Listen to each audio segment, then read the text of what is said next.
Hey everyone. Yeah, it's great to be back. I can't even tell you. Amazing. What an amazing thing. I thought we were in real trouble. I'm really happy that we were able to negotiate our way out of that and be here with you guys because this is what I truly love to do. I love these draw streams. I love being getting kind of mellow with you guys in the middle of the night. Turn this volume all the way down here. There we go. All right, this is in frame. We don't need to see the iPad. Okay. That should be good. Hi.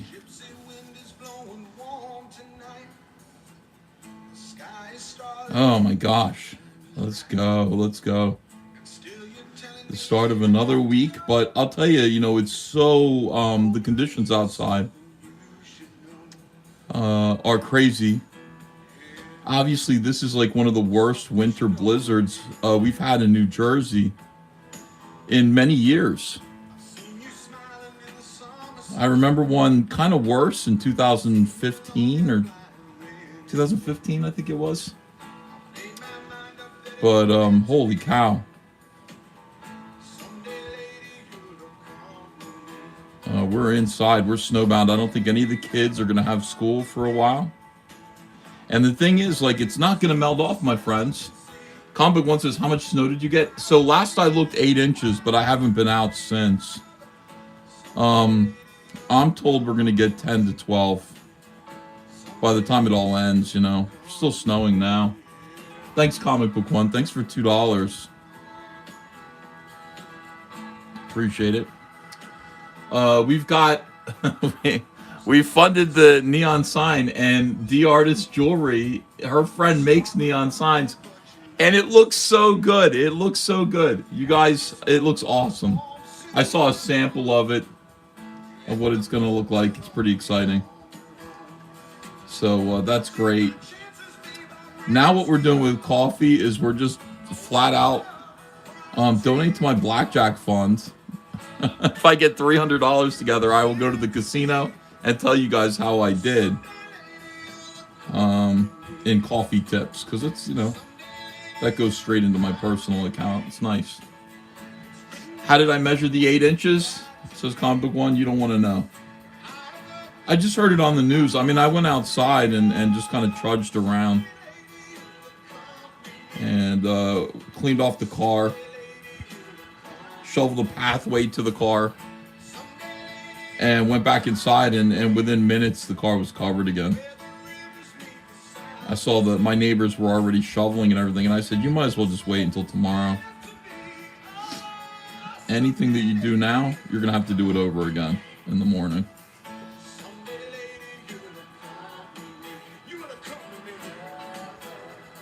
So I'm going to get out there, put my headphones on, and I'll be shoveling snow. See if I get the snowblower working. That would be nice. If not, I'll be shoveling. Soren Resner. Hey, Uncle E, in my opinion, humble opinion, you need to focus the channel on everything related to comic creation, teaching the basics. Have you seen how drawing channels are quite famous and have stable views? Well, I have noticed that, and I noticed that YouTube does like it when I do these draw streams. Anubis says, I begin to appreciate your drawing streams, Uncle E, and understand why you want to keep those streams so much. People say it's boring, but me, I find peace. Anubis 800, me too. My concern about doing draw streams was that just if I'm on YouTube, I've got to use my YouTube time to make money, but my current idea of you guys choosing the next song for $10 super chats, and then also the idea that you guys can drop super chats anyway while I'm drawing, and then I can do little drawings and sell them on eBay. It all works. It's monetizable. I think it's even better than Trashcast or any sort of drama live streams, which I'll keep doing. I will continue to do the drama streams as well. There's a segment of my audience that loves Trashcast, and I don't mind doing it. I re-listened to the other day's Trashcast, the one that got deleted for a second, and it was funny. It was pretty good. I forget that I sound pretty good. Trevor Bruce says Shane is inconsolable about you streaming over him.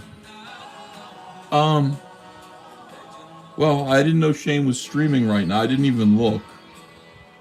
I'm sure he's okay. I'm sure Shane's okay. I'm just doing a draw stream, you know. Shane is doing a content stream.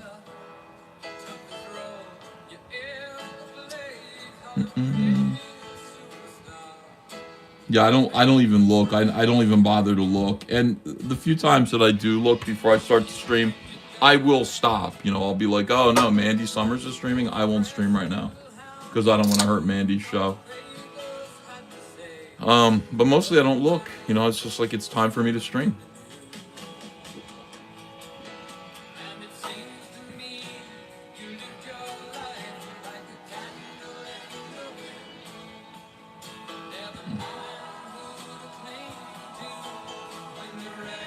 Hello, good morning to all of you, by the way, if you're checking in. It's 2 in the morning here in New Jersey. And we're up and we're working. We're going to make 2026 a much better year than 2025. We're going to produce a lot of comics, if we can. As many as we can. A lot of work, a lot of pages. We're going to build up the YouTube channel and make the YouTube channel what it's meant to be. Which is art instruction and entertainment. And also a window into my process. If you like my work, you know, you'll like my YouTube channel. That's why it was so scary to get that copyright strike and be like, man, scuttled. Right when I feel like my channel has found good direction. You know, arguing with Ripoff Verse.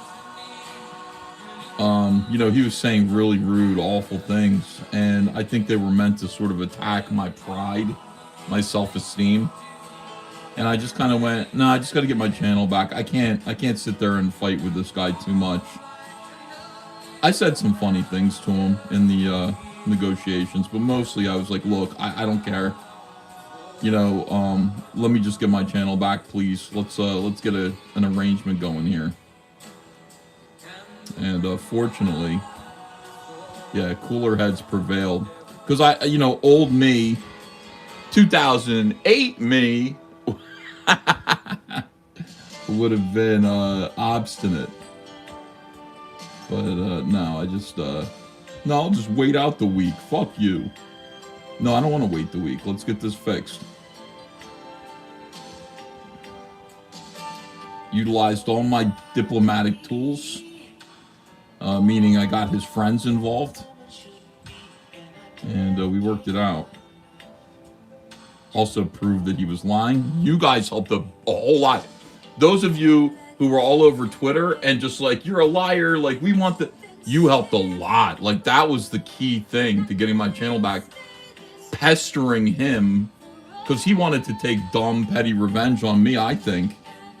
But you guys, like, you know, laid on the pressure, and the last thing anybody wants is to be hated on Twitter all day long by a whole mob of fans. He didn't want that. He wanted that to stop ASAP. So thank you guys for that. Thank you for you guys. Thank you. Did you have to pay him any money? No. Quite the contrary. No. No, it wasn't like that. All he wanted was for me to speculate that maybe he didn't. What he wanted was for me to apologize for jumping the gun and accusing him, and he couldn't possibly have done this. It was clearly, but he did do it. It's obvious that he did it. But he wanted me to basically retract that. And I said, I'm not going to retract it. I will say we're cool. I said, I will say we're cool. He did the right thing and we're fine now. That's the most that I will do. That wasn't good enough. He wanted me to speculate that maybe, possibly, it could have been bots. And I said, I'll do that. That's fine. That's a deal. So that's what I did. And I deleted all my tweets about it so that, to prevent further harassment, you know. I understood. That made sense to me. But it's like, I'm not going to lie. But I will say maybe it could have been. I don't know. I was just in Aaron Lepresti's chat. And he's talking about UFOs. And I'm just like, maybe UFOs are real. Maybe aliens are real. Could be. Same thing. So we were able to get it done.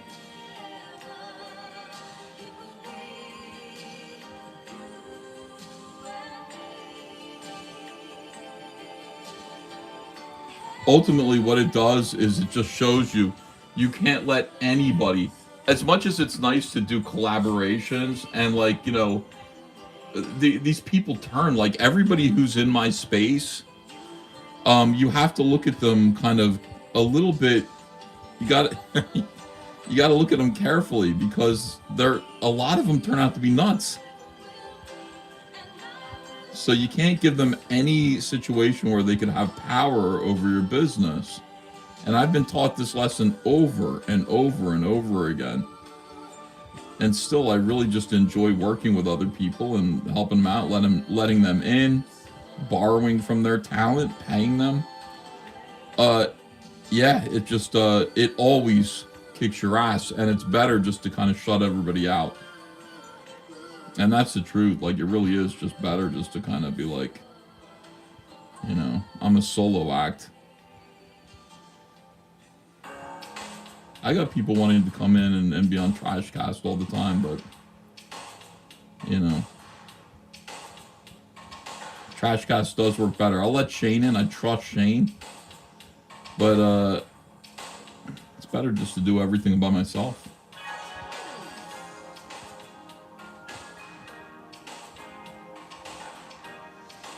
I'm only human.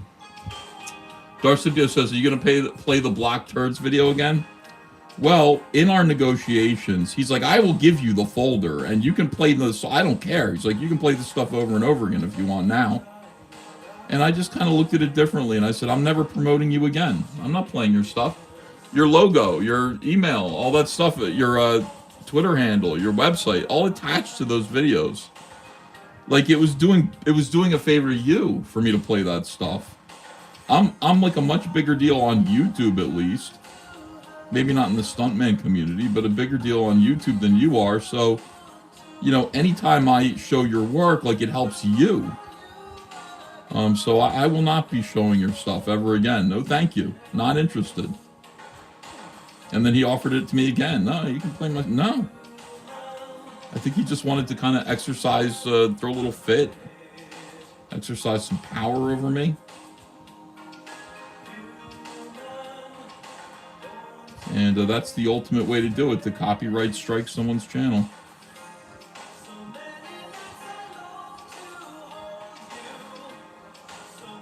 Hey, Bootlegger Entertainment. How are you? Hello, guys. Will John join on draw streams? Says Jonathan Lopez. So I think John's process is private, and a big thing with his thinking is that he likes to keep as much of it secret as he can until the reveal. He believes the reveal is a big thing and a motivator, a selling factor. So I don't expect that he's going to let you in too much to his drawing process. Okay, so we got another bear done. These are scratch and sniff stickers, by the way, for the Rainbow the Brute campaign. These bears are going to be fruit scented. So they're going to be little circular stickers that are scratch and sniff. And they're going to be pretty funny when they're done. So we'll have a set of 4 bear stickers. They'll be colorful, and you'll be able to scratch them, and they'll smell like bananas or something. I don't, you know, honey would be nice. So that's what I'm working on here. When this is done, I will sell this original art too. I'll put this on eBay. Monetizing everything. But let's get back to the main purpose of this particular episode, which is rotten bananas. Yeah, maybe. Today we're going to be doing Rainbow the Brew pages 2 and 3. We're going to begin them. This is going to be a long process.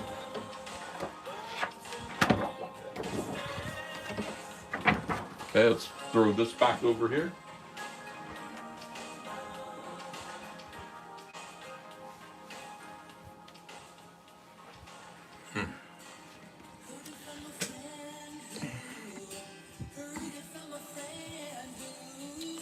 All right, just pulling out a little bit. Maybe I can lift this up. All right, so we got 2 sheets of paper. We're going to be doing a 2-page spread. Page 1, of course, you open the book, there's page 1. It's a lesson for Eric July. You open the book, you open the next page, and it's pages 2 and 3.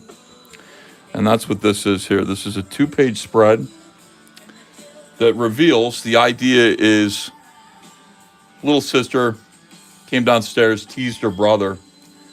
Next thing you see, we're going to cut to him in his bedroom. Big splashy shot with little panels along the side here of his room and all of his toys. A complete catastrophe. She's been in his room. She's made all his toys gay. All right, here's what we're doing. We're taking a pair of skizzers, and how to make a 2-page spread. People ask questions like this all the time. See this dotted line right in here? Dotted line. We're going to cut along this dotted line.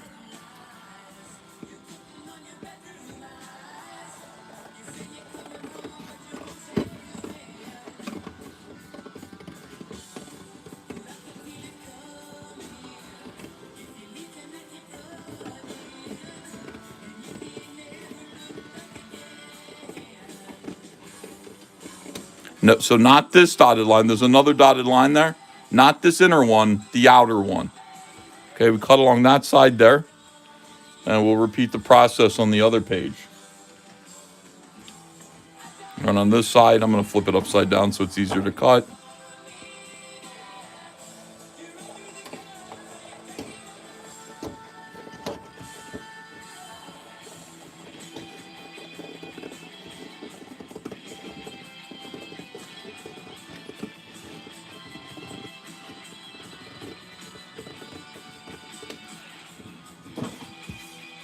Okay, so these 2 pages, the 2 cut edges are going to be taped together on the back. And what this does is it creates the right dimensions for it to be printed, comic book size, 2-page spread. Throw these edges out.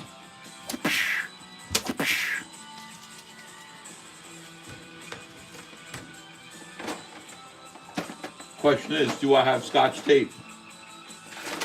Am I that hip? Yeah, I do.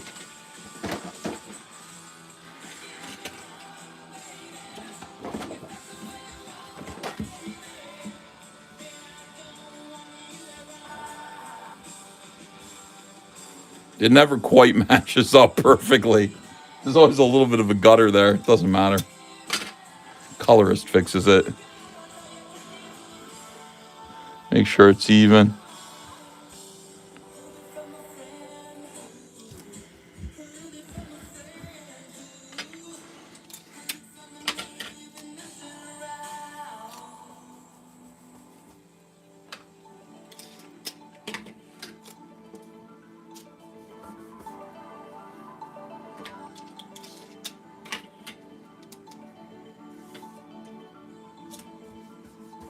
There we go.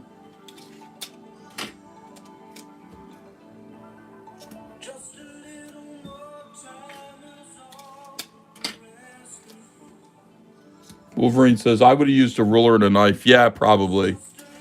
I'm not comfortable with that. This is how I've always done it. Like, I don't really change my process at all. Flip it over. Bang. You got your 2-page spread. Wolverine says that gaff is hurting my soul. Don't worry, you'll forget about it. All right. Don't worry about it. Turns out it's not going to matter.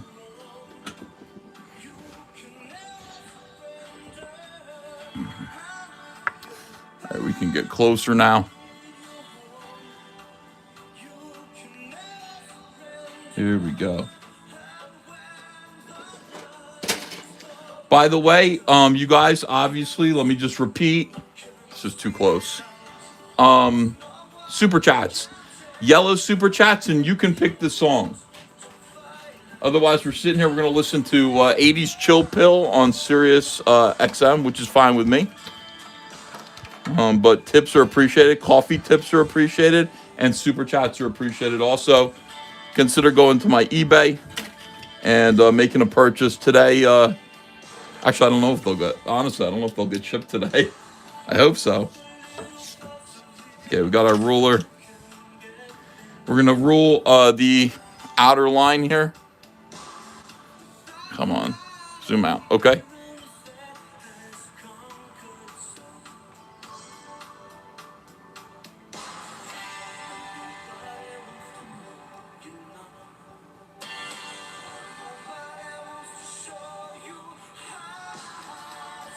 If Jim Lee didn't do it, he was wrong. You're supposed to do it. It even says right here, instructions for a double page spread, cut on trim marks, abut page edges, tape on back, do not overlap. It actually says that on the artwork, or on the paper itself. I never noticed that.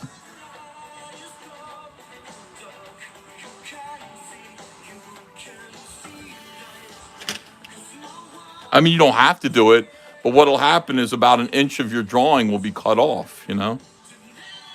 Which is probably, Jim Lee probably is like, I don't care if some of my drawing is cut off around the edges.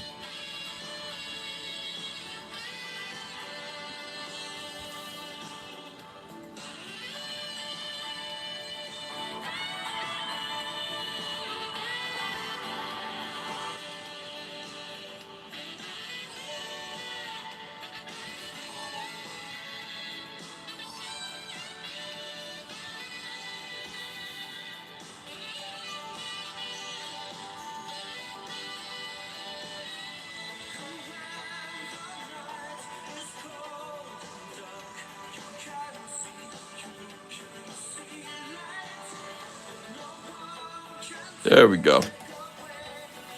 Now, I just do this for my own sake. I like to rule the space here and just like kind of put a black line around it so I can see better. It's just what I like to do. I'm silly like that. All right.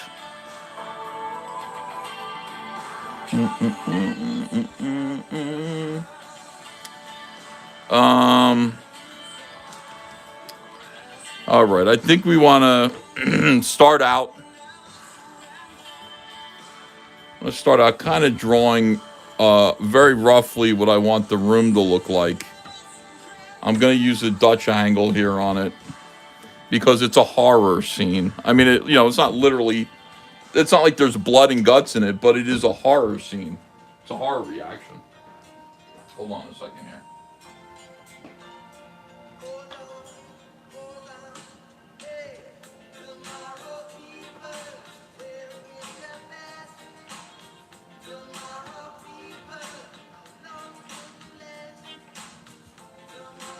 Tomorrow, people.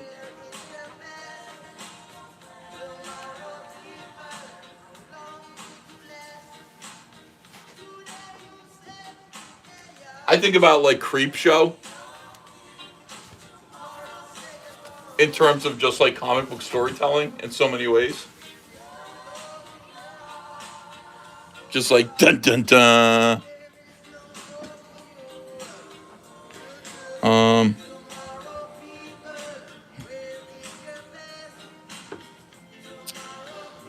Okay.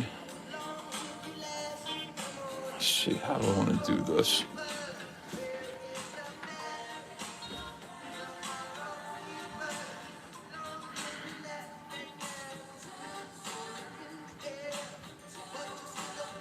Okay, so we want them coming in the door.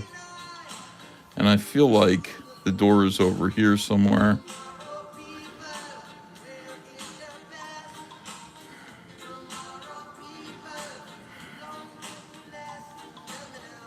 slam and open his door.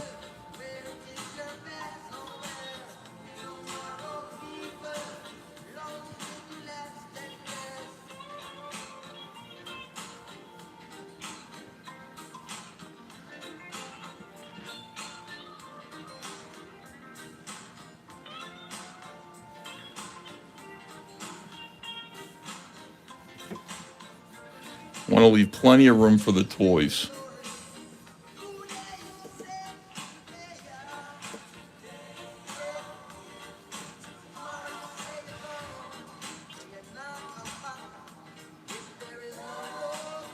Do I want to do it that way? Is there a more interesting angle? Do I want to show a shot of the floor instead? If I did it this way and put his head here and had him coming in, then I could actually show the floor of his bedroom, which might be a little bit better because then the toys are mostly on the floor.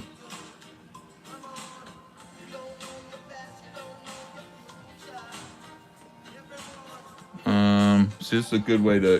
these are just like quick thumbnails, but they're just kind of like oversized. Then I don't really get to show the door.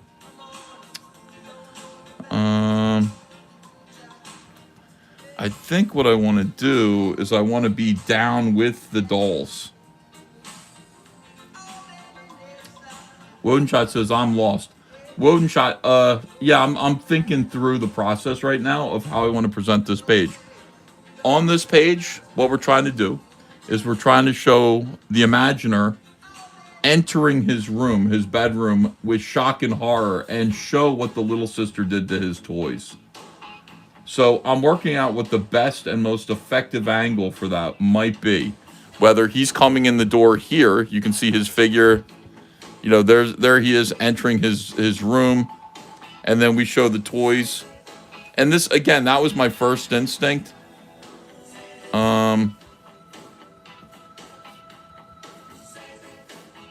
We could have a shelf here.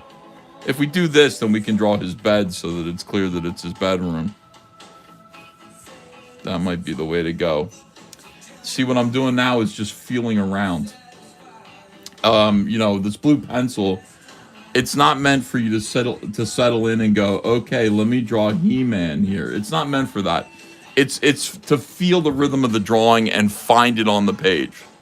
I just use sketches and scribbles to try to find the right lines that make the drawing appear to me, to kind of show where things are going to be. And then eventually we'll do a perspective grid too. Once we've decided how it's going to look, we'll do a perspective grid to make it make even more sense.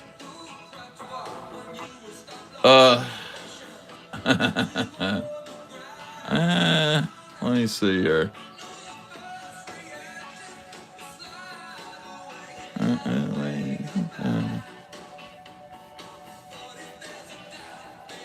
So under or over the horizon line, says Soren Resner. See, that's a good question.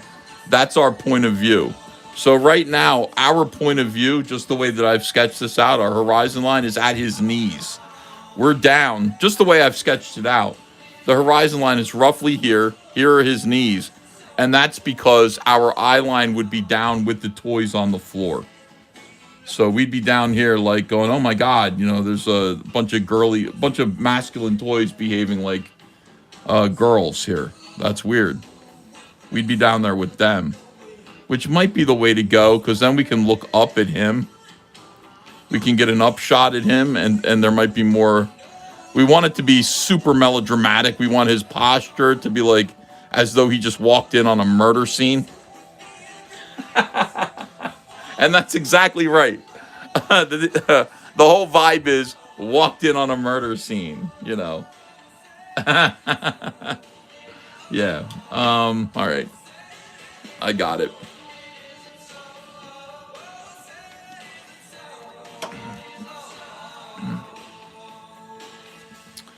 Yeah. All right. So let's actually make that choice right now. I'm gonna commit to that low angle.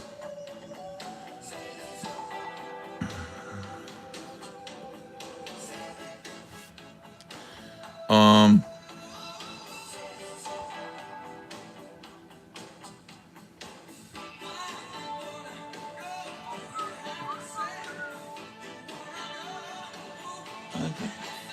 isn't so. All right, we got our first super chat. Andrew Bird. Anno Animal. Geronimo, thank you very much. Thank you. I'll play that right now.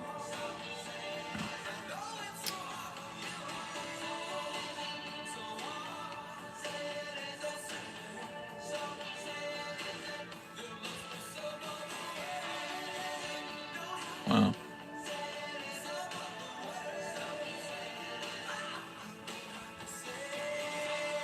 Here it comes. Thank you very much.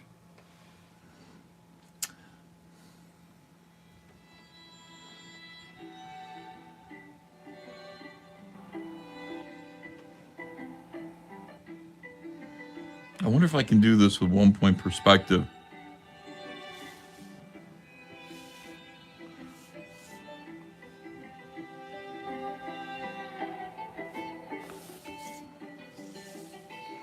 I don't think so.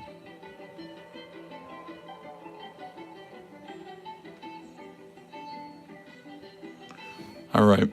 So in order to do the perspective here, I've got the horizon line here.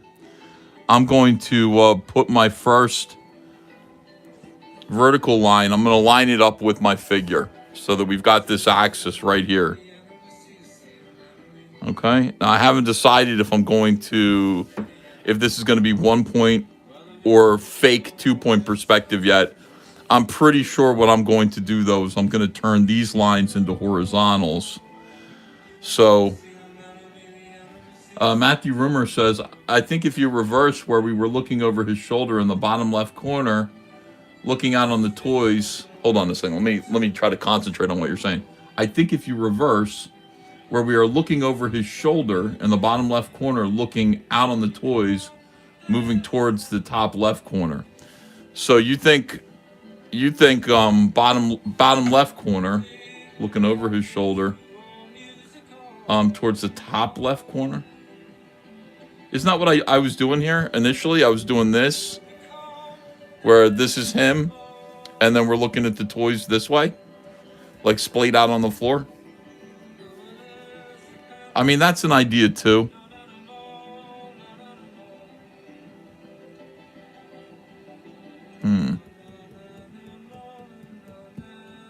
If we're doing that, then this is still the horizon line. But yeah, like we got to shift that axis over, and now it's going to be there's going to be another vanishing point way down here.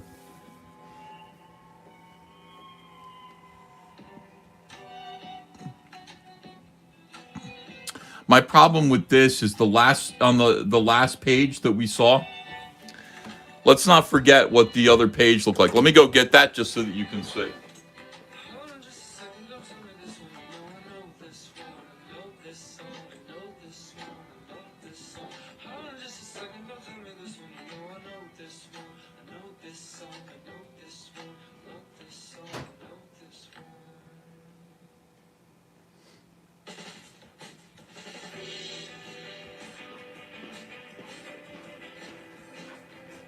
All right. So let's not forget that the last beat that we had was right here, which is another big shot of him, right? We're with him. We're really close on his face. And this is the horror element here, is the little girl. So I don't think we want to do another one of that. We're skipping a lot of steps here. Ideally, if we wanted to stretch this out, the next thing would be him going, what the hell? And, we'd have a bunch of panels of him running up the stairs, running down the hallway, throwing open the door of his room, and then seeing the mess here. But we're skipping all that. It's not necessary. As you can see from the beats that I've laid out here, it's like off the bus, walking, front of the house, in the house, already taking off the book bag, seeing the little sister. We're already like missing beats in between these things. They're like boom, boom, boom, flash, flash, flash, and it works as storytelling. So I think rather than do another shot real close of him like this. We don't want to be like this because it's almost like she disappeared and became the toys on the floor. We can't do that. We have to completely change the camera angle, and we have to show him. I think we have to go back to showing him full figure, and do a cut no corners here. Show the whole thing. Show the scene. So I appreciate your idea. I agree with you. Instinctively, if we had done a whole page of him running down the hallway and opening the door, that would have been a wasted page, because we'd still need to do a 2-page spread of the horror. This is the entire point of the book, right? The entire point of the book is this. This is the inciting incident, is, him finding his toys this way. So we can't really understate it. And I think like cutting to this scene is the right thing to do. It's removing a lot of filler energy and motion that doesn't need to be there, and cutting right to the main problem. All right. These are the things that you got to think about. And you got to move the camera around so that the viewer isn't confused. The viewer isn't thinking, wait a second, did that little girl just become a whole bunch of toys? All right. All this stuff, man, this is storytelling. You have to think it through. And sometimes, like, what you're doing, the choices that you have to make aren't the easiest ones, because this is the hardest way to draw this. We got to draw the entire figure of the boy. We got to draw his entire bedroom with the bed in here and the posters on the wall. And then we got to draw, we're down here on the floor with the toys hanging out with dolls. So we're drawing everything. We're not cutting any corners here. This is what I used to call high budget storytelling, which means it's going to take the most amount of time, but it's going to pay off. It's going to be the most visually rewarding. It cuts no corners. So I'm happy. I think this is what we are going to do. I think we're making the right choice here. But listen, you guys who are watching, and if you have ideas that you'd like to contribute, obviously that's why you're here. Maybe you're right, but I'll talk you through it, and we'll see what we can learn about this together, okay? Hopping right back in my chair. Huffing and puffing. I'm so fat. Man. Oh, I should get that page back up here so I can use it as reference.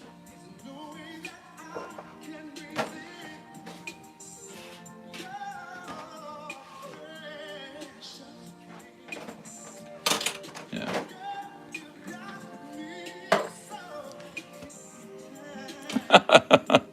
Barstool, you clip me saying I'm fat? How many of those do you need? All right.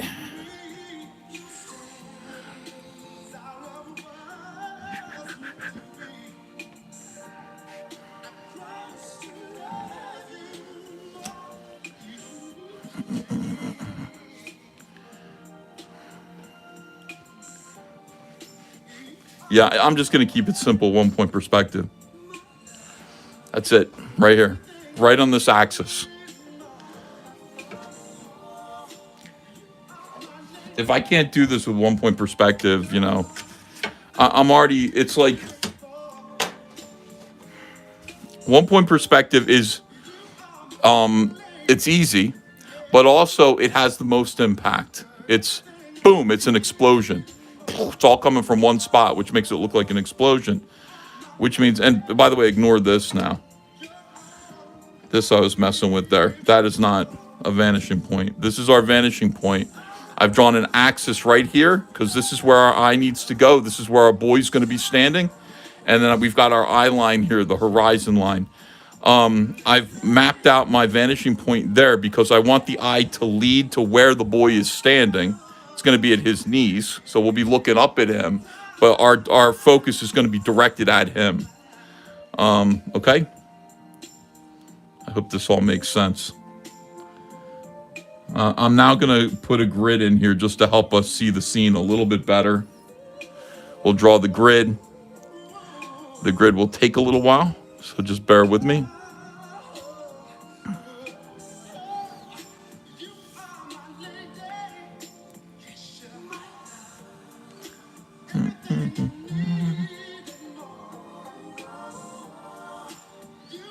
So now what we're doing is we're doing horizontal parallel lines to match our horizon line. We're basically just drawing a graph. It doesn't have to be perfect, but if you can make everything perfectly parallel, that's fine. They don't have to be the same. The lines don't have to be the same distance apart at all, even though we're going to do that anyway.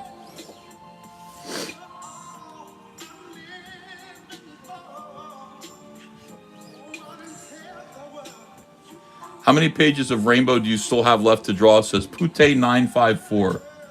Well, strictly speaking, 16 pages left to draw. 16. But we might make it 20. I'm not going to go too much further than that. But in order to meet my obligation to my backers, that's how many I have left to do, I believe. I promised a 48-page book.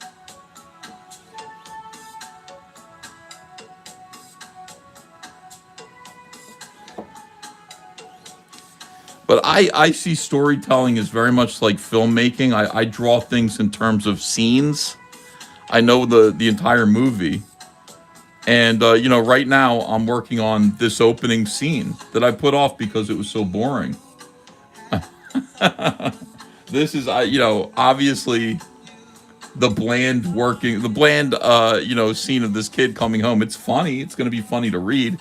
But drawing it, I always thought was like, ugh, I don't want to have to do that right now. Let me skip ahead to the Fairy Barbarian stuff. But we got to get it done. If the book's going to get done, we got to draw this. We've got to finish the scene with Papa Smirk versus Famusa. And the theft of the balls of power, the spheres of power. And Papa Smirk's death. We have to draw that together. We're going to have fun, guys. We're going to do... and we'll talk, we'll you know, get through it together. I'll talk you through it, tell you what's going on. And you guys can contribute ideas. Beautiful. Thank you. Another super chat. David L. Michael McDonald. I keep forgetting. For Frog Tony. Thanks for the draw stream. Can I DM you about a commission? Would you please? Yes. Thank you. Yeah. Michael McDonald. Wonderful. Yeah, we'll draw commissions here on the show.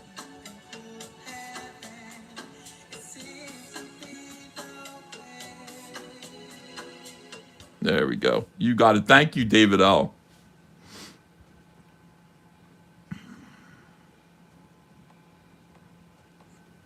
Thank you to my super chatters. Looking to get 50 yellow super chats today if possible. I always set the goal like so I don't have to set it again, but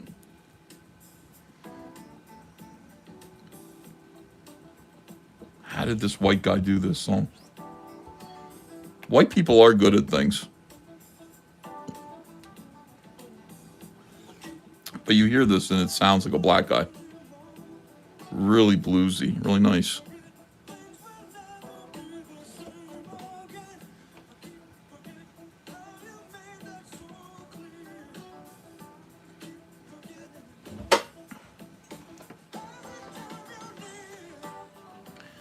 Hey, good night, Bungalow Logic. Yeah, I'll probably still be working in the morning when you wake up, hopefully. Unless this stream gets booted.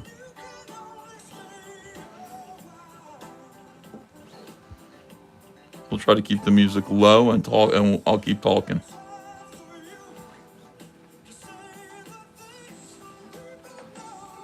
Let's flip this upside down.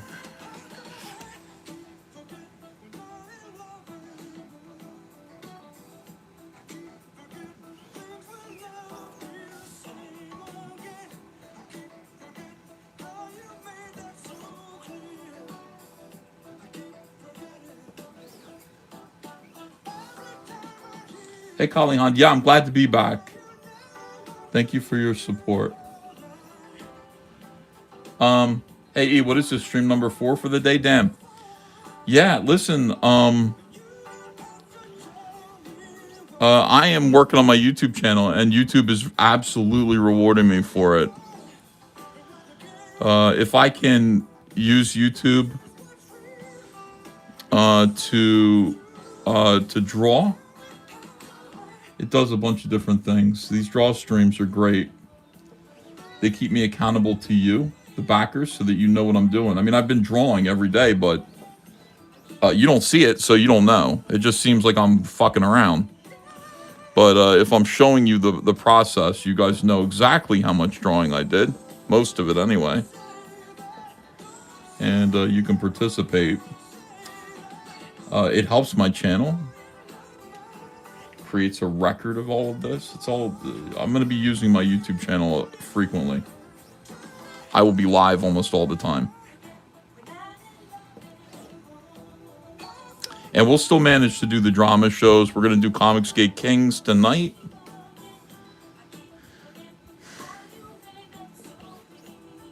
And we'll figure out what the topic's going to be.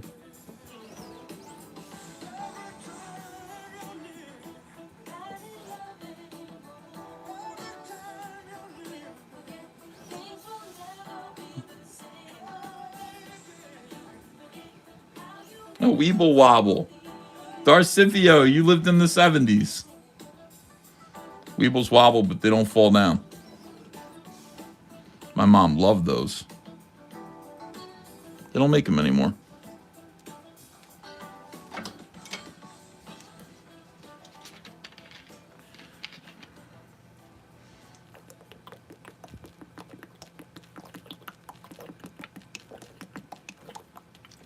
Trying a new kind of water here.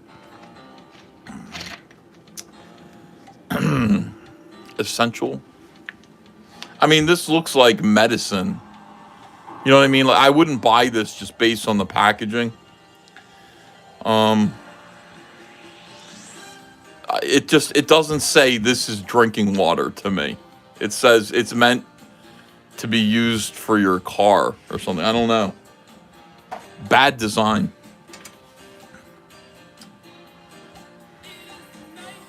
Okay, I can see Shane and Yancey are live streaming. They have 305 people watching them.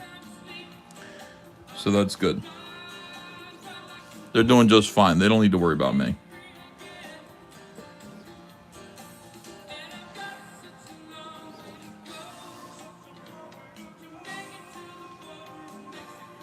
Shane and Yancey, I believe they got their Inglorious Rex cars in, so they'll be shipping those. Pecan says, then why are you drinking it? Well, because I know it is drinking water, Pete. And I went to Costco because Andrea was worried that the storm was going to make it so that we didn't have usable drinking water at some point. Everybody was paranoid about the storm. Costco had this, and it looked like the best water. I got that, and I got a bunch of Fiji water. But I thought I would try it. It's not bad. Believe it or not, these bottled waters are different. Like Polar Spring, I can't stand. It tastes soapy. There's like a soapy aftertaste to it that I don't like.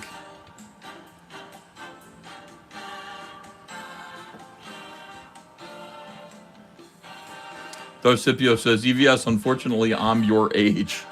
That is unfortunate, but you actually lived through some cool stuff.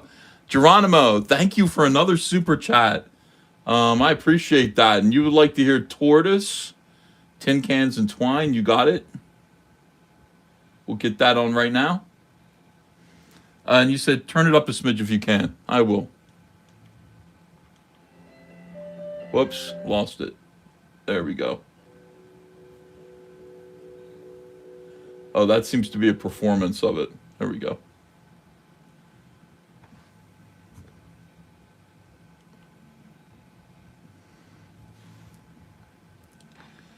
You could always just melt the snow for drinking water. Maybe.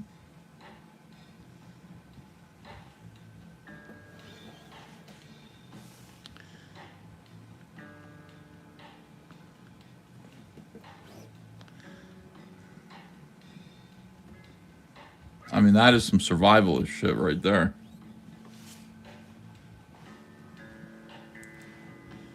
Marby Dog says, I came here to be happy. So sick of the effing news. I despise these people. Yeah, I'm really miserable about these, what's going on in Minnesota too, my friend. I don't know how people can be so wrong-headed, but we don't have to focus on that here. I don't want to be a political channel if I can avoid it. You know what my politics are. And I would speak them. I would say them aloud, and I have many times. So, you know, I'm not going to say All Caps Comics isn't a political brand. It is a political brand. Conservative, perhaps far right. But we're here to draw. We're here to create. We're here to create great art. We're here to push back against AI in a lot of ways. AI has its uses. But you got retards who are saying, I'm trying not to say retard anymore. We got people who are saying that AI is going to replace comic book artists. And I mean, if that's true, that's not a world I want to live in. But I will continue to make comics and encourage other people to do the same.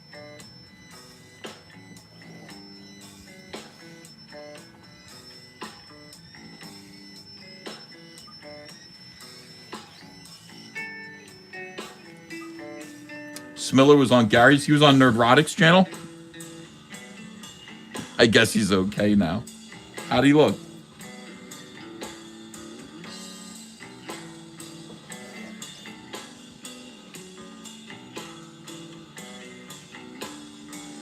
Job of the Cuck says, who are we bullying in the chat now? I leave that to you, Job of the Cuck. Pick a target.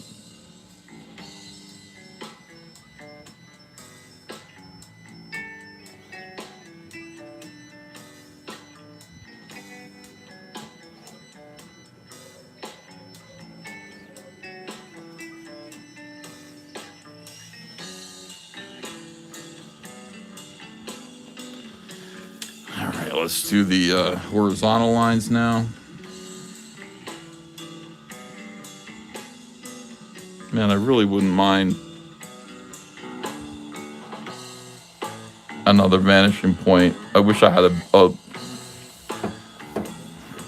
I wouldn't mind another vanishing point clear out here. P. Callan says, AI will just raise the value of hand-drawn comics. Oh, thanks for $2. Did you ever see the SCTV skit, says 200 Watt Studio 8, with Rick Moranis playing Michael McDonald going from recording studio to studio in one day singing backgrounds? Lol. He had a big career, didn't he? I never saw that, no. But yeah, Michael McDonald was on every song. Everybody wanted his sounds.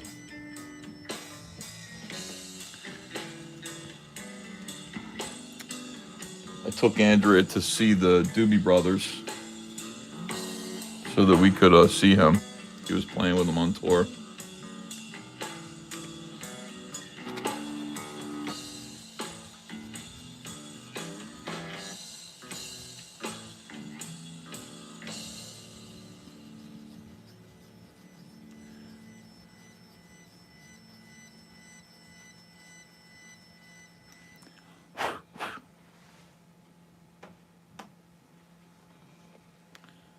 Where'd Shane Davis go? Is he still alive?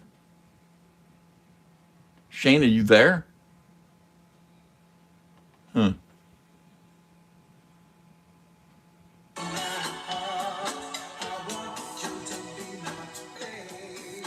Shane, are you there? I think he is still alive.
Yeah, Terrence Trent D'Arby. I wish he would go on tour. I would go see him.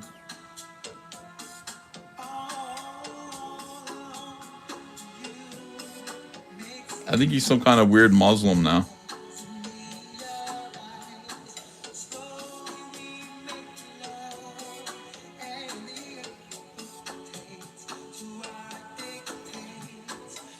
He only had 2 hits. Did he? Was it only 2 hits? Wishing Well in This, I guess.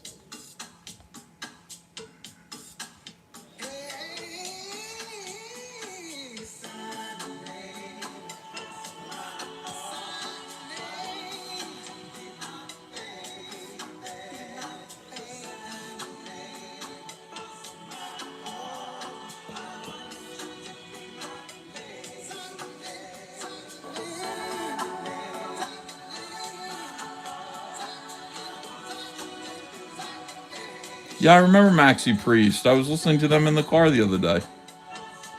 They were on the 80s channel. I was like, oh my God, Maxi Priest.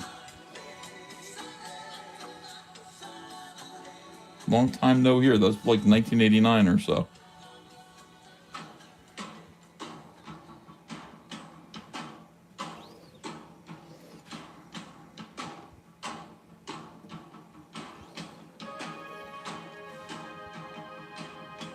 Holding On to You was a hit too, says Puta 954. I'm not sure I know that one though.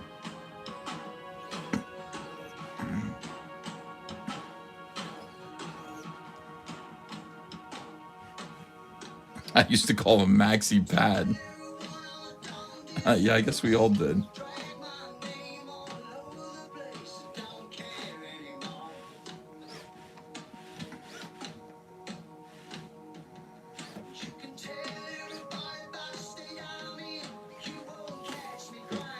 His name is Sananda Maitreya now. He changed it after having dreams. What a nut. Yeah, that's what it is. That's what I heard. He's like some kind of whack job. Mystical whack job. I gotta do that, man. I want to be a whack job too. Super pretentious.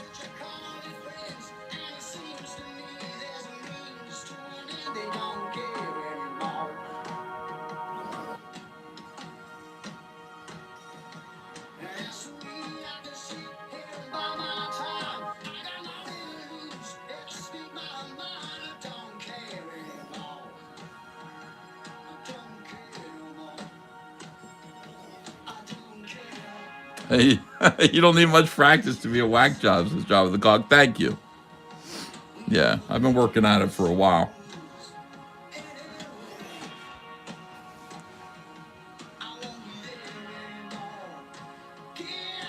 Yeah, that is true. A lot of aliases.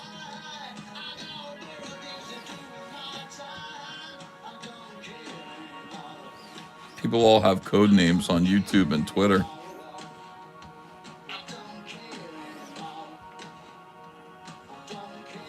To practice freedom of speech, but is it really freedom of speech if you have to hide who you are in order to say what you want to say? All right, here we go. Now we got the perspective lines.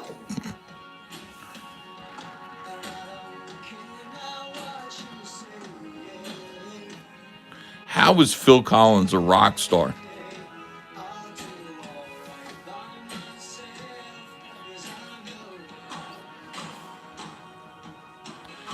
That could never happen now. Phil Collins looks like the white equivalent of the guy who was actually Milli Vanilli.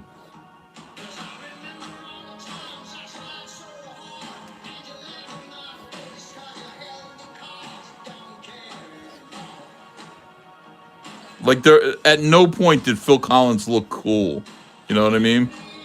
Even Peter Gabriel had his moments where he kind of looked cool.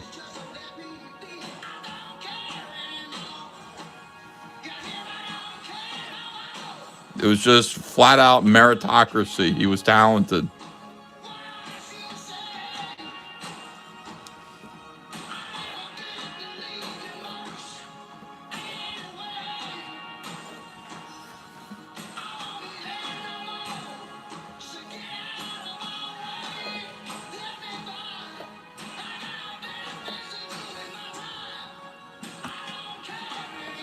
It seems like he cares, though. This song is like, I'm not mad, you're mad.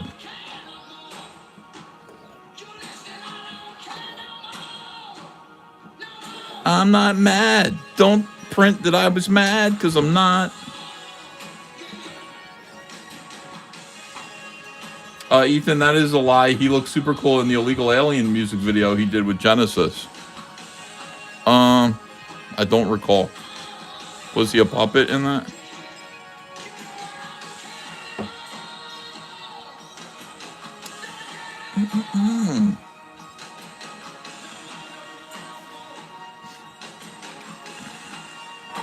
Thanks, David L.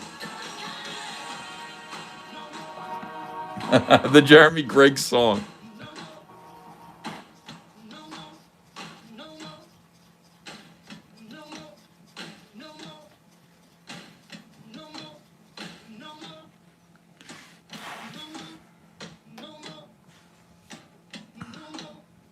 Yeah, I know, but you know, as horrible as Phil Collins' condition is, he should still go on tour, because I'd go see him. Andrea went to see him in the 90s.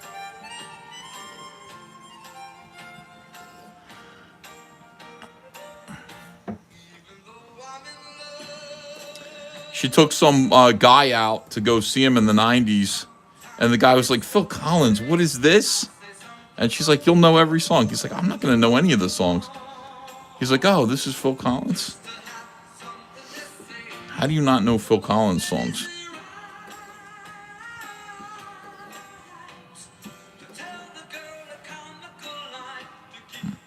He wore a black wig and he had a big bushy stereotypical Mexican mustache in that video he did. Okay. The song was called Illegal Alien. Oh no.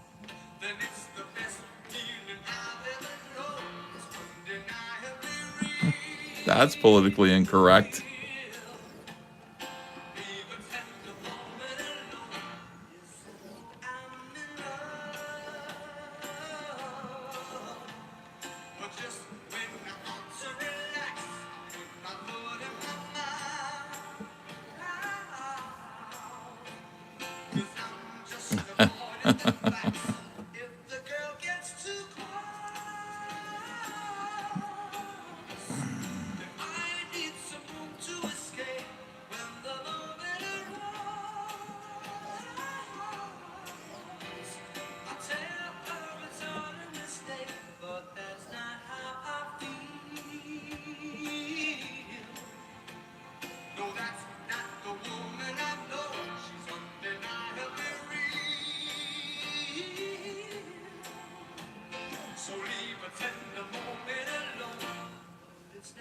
There should be an automated way to put these perspective lines. It's peaceful. It's relaxing.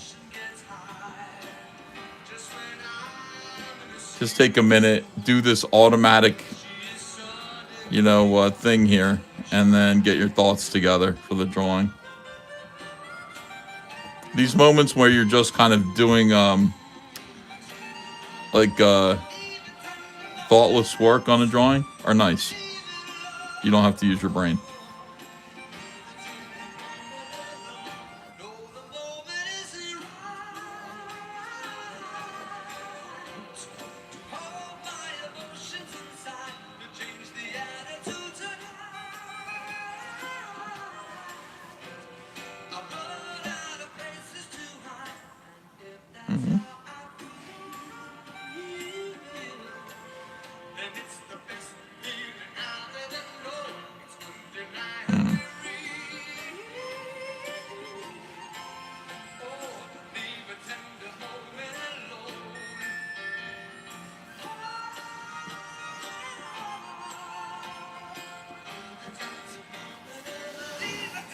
Oh, there we go. Can you see it now? Yeah, you can see it. You can see the room. Isn't that great? That's what it's all about, guys. Is this mostly for the Dutch angle, says Blaze Atrium? No. Now you can see the whole thing. You can see the room. You can see the perspective grid allows you to see it as a space. Woden Shot. Thank you. Thanks for my super chat there, Woden Shot. Rollers Rolling Things by Midlake. I'll find that right now. Is that your first big super chat? I appreciate you. There we go. Thank you, Wodenshot. Thank you. Yeah, all of you who are, for the first time, contributing yellow super chats. I know like guys like Wodenshot normally do $2 or $5 super chats. Thank you for participating in the show and paying for the show. Appreciate it. I really do. And for yellow super chat, you can select a song and still put a comment. Yeah, Wodenshot, I think it is. You usually give me $5 or $2. That's the biggest super chat you've ever given me. Thank you.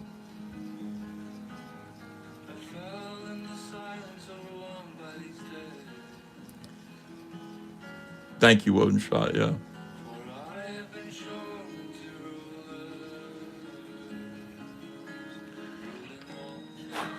All right. Man, my pencil sharpener has not been emptied in forever. Let's take a look and see what it looks like in there. It's going to be poisonous. Ready? Oh, it's not so bad. A lot of blue dust in there. I hate emptying it. Okay, so...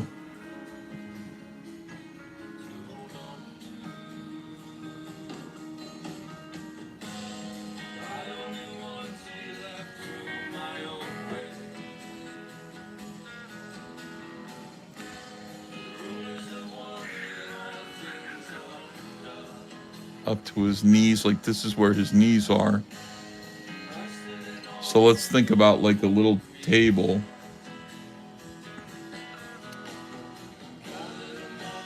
Might be equal to his knees, maybe lower than his knees. Let's draw a little table here.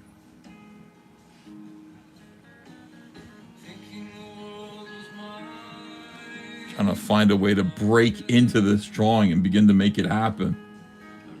You just got to break the ice somehow. Make choices, stick to them. So we're going to make a little dollhouse. Oh, that's what we should do, a dollhouse. A dollhouse.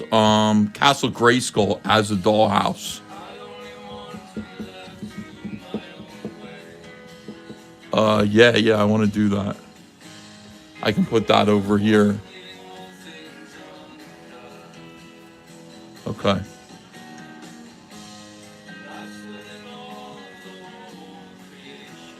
Castle Grayskull with dollhouse furniture moved in.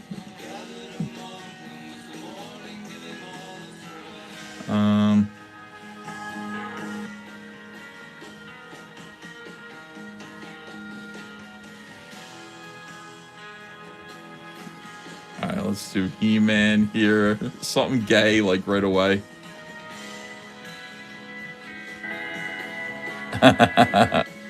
And then a Barbie, maybe?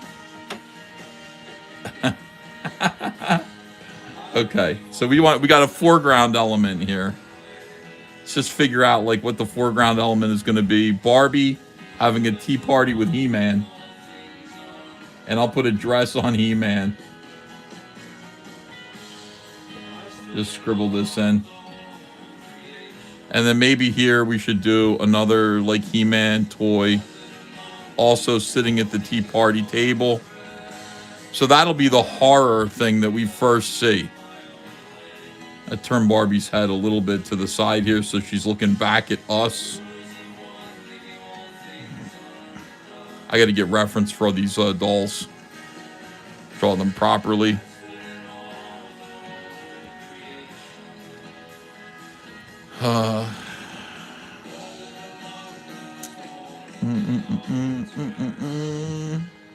Thundercats toys. An apron, not a dress, is what we're first booster. Tea set. Yeah, tea set is what I'm thinking of. We'll have toys all over the floor here in various kind of Star Wars figures.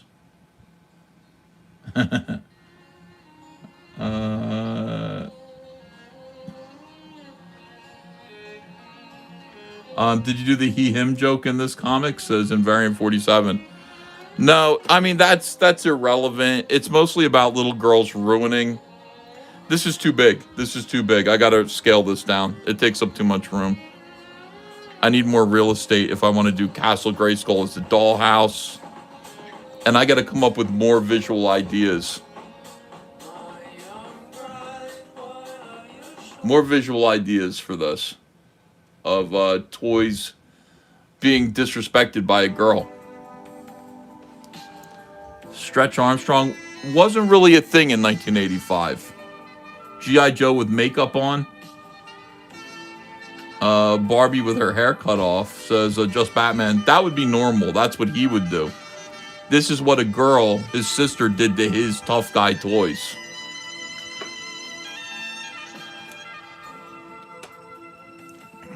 All right, it's too big. Not only that, He-Man toys aren't this big.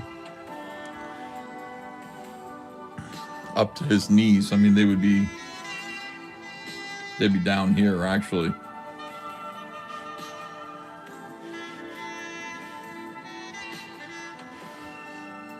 Action figures at a tea party? Yeah, there's got to be something else. Luke Skywalker with a red lightsaber, says Hycon 37. Look up Barbie Dreamhouse and put all the furniture and crap from it inside, says Woden Shot. Yeah, that's a good idea. I got to get reference together here. All right, hold on a second. Let me just do something. Let me get started. Let me do one thing. I got to get, if I can get the foreground done, if I can get a foreground element done, just one toy, one joke, then we'll be ready to go.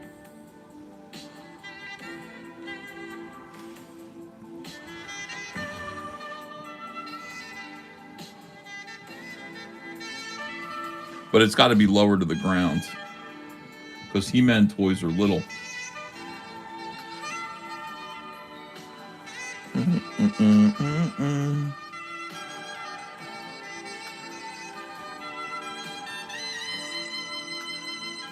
I'm going to use the perspective grid here to make this table.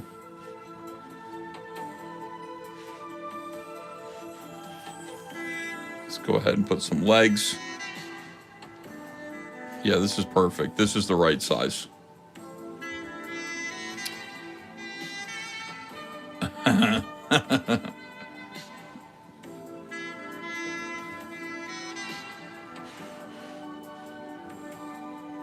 I want as much stuff as I can get.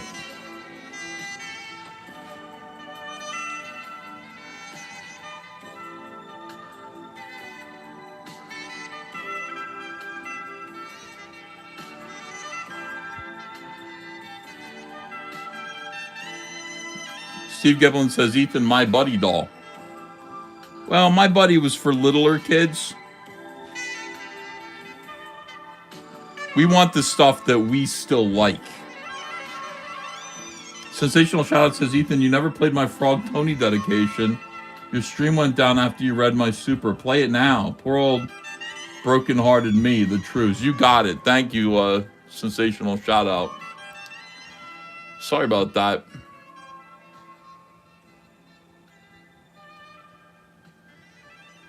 You got it. There you go.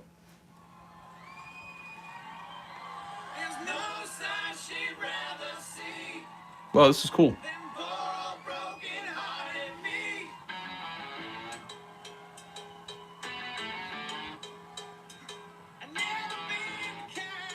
Oh, pacifiers in their mouths. Great. I gotta like take notes from you guys.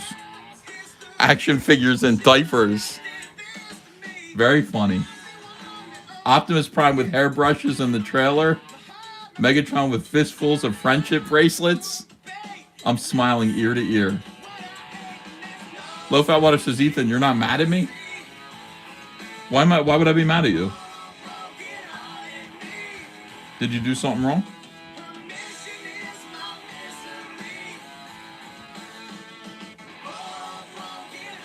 That's funny. All right, let me draw a He-Man doll here. But I got to do it a little bit off model.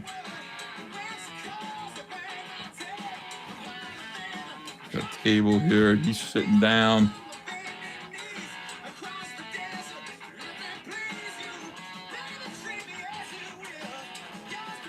Want to make it so it's clear enough that it's He-Man.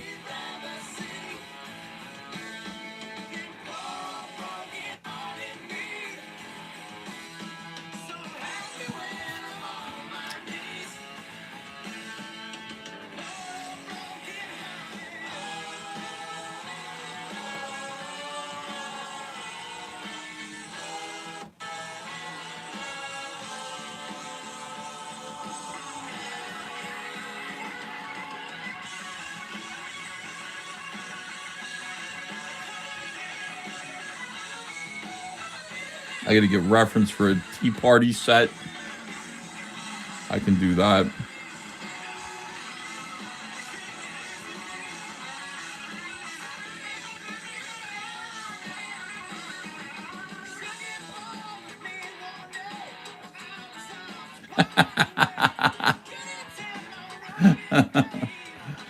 Okay, we got to start here. We got to start.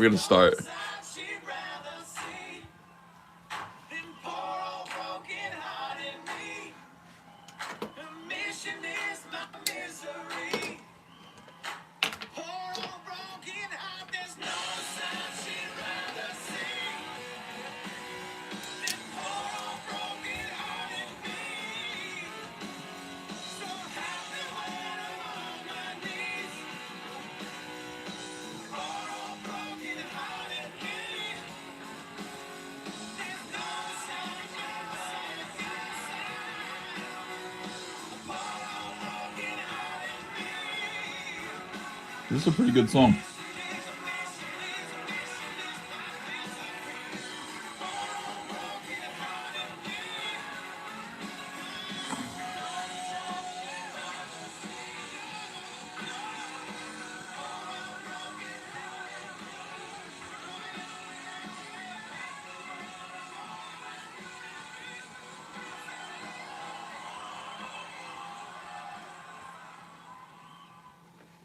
Beautiful.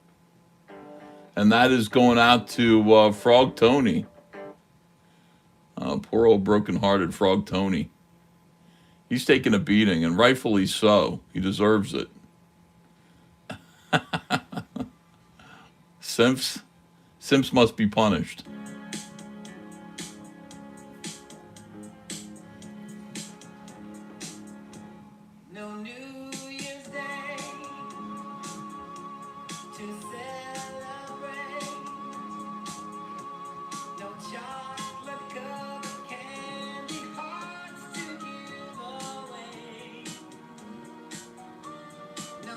This is going to be intensive.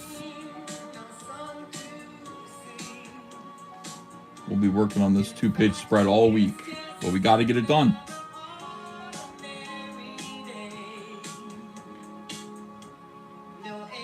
But you guys will be here to make me come up with more jokes. Help me out, hopefully.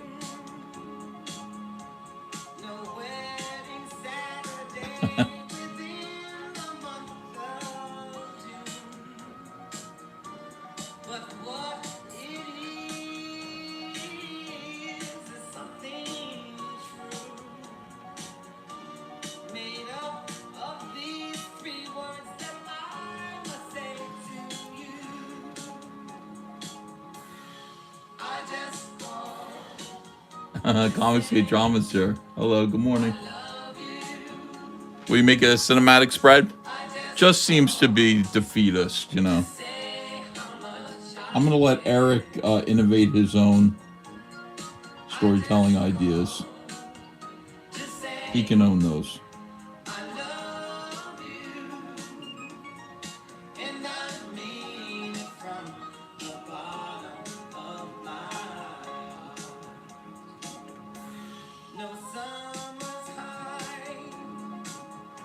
How do I draw to make it look like it's plastic?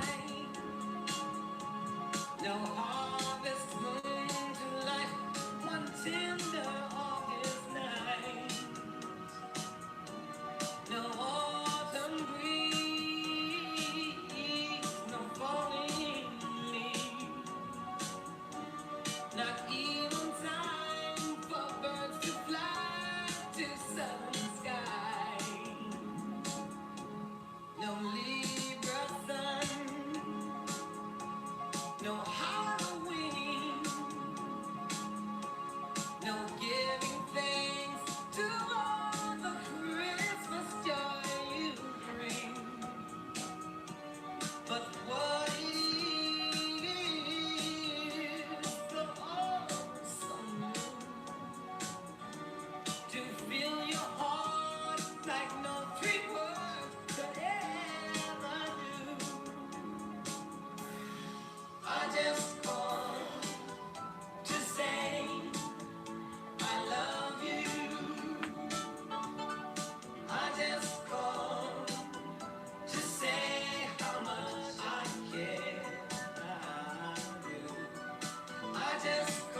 Yeah, you know, I went to see Stevie Wonder with Andrea. She loves Stevie Wonder.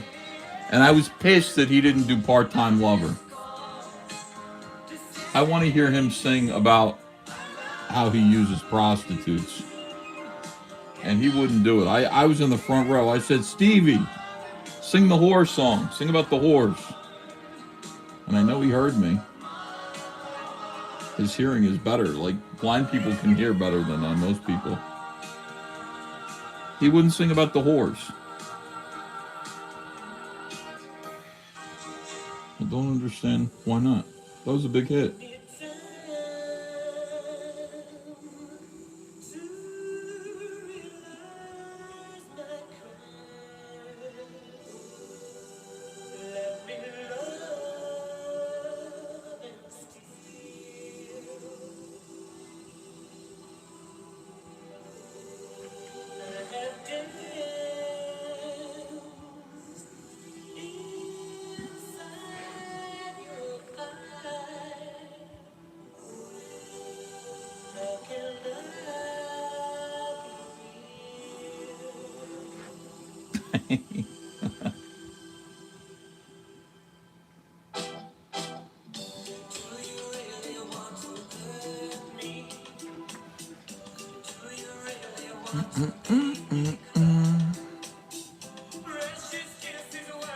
Yeah, do you really want to make me cry? You want to hurt me? Why?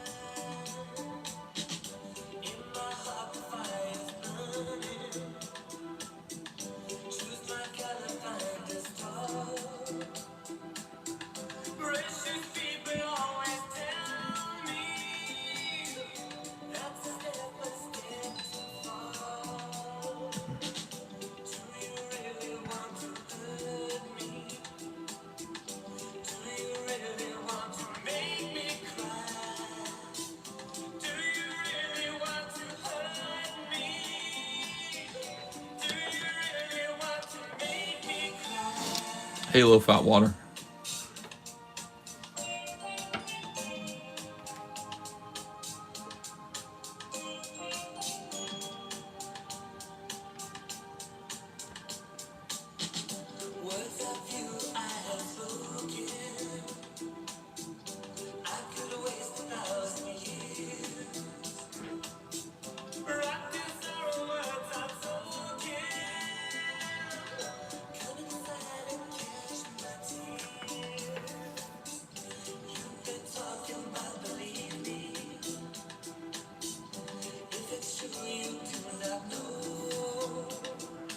Keep everything kind of heavily in shadow here in the foreground.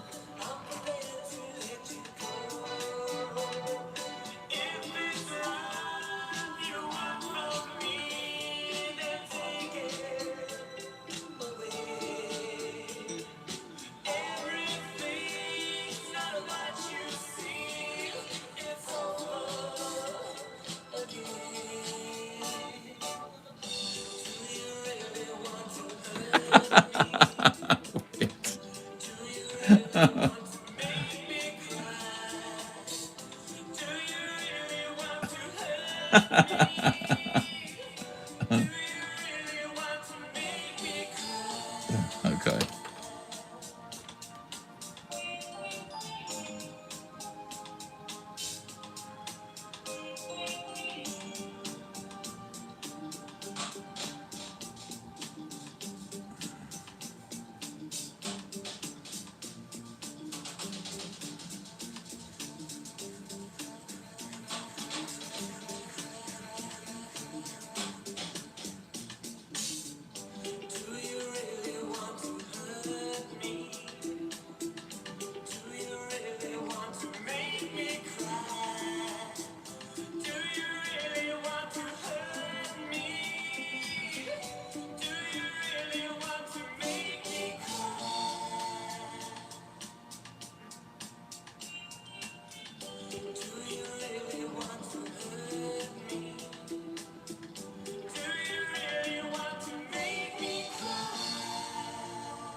This is like that kind of song that when we would hear it in the 80s as little boys, we would say yes, yes, over and over again.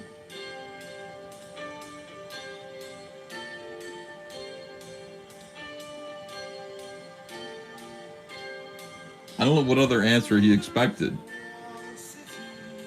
Yes.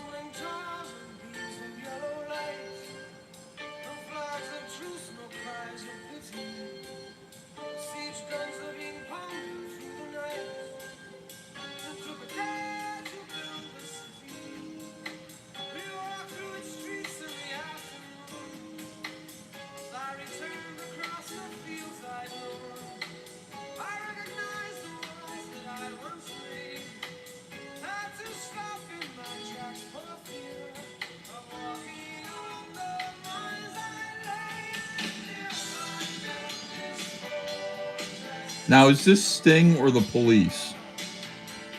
Because this is actually pretty good.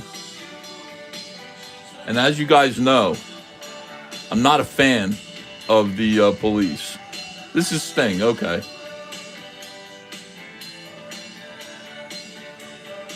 That's fine.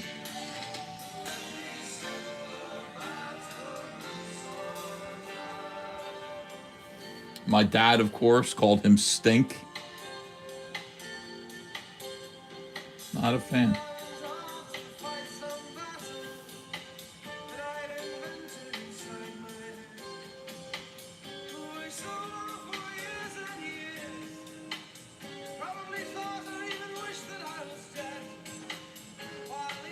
I'm already laughing. I like my He-Man.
We're good. Still no warning.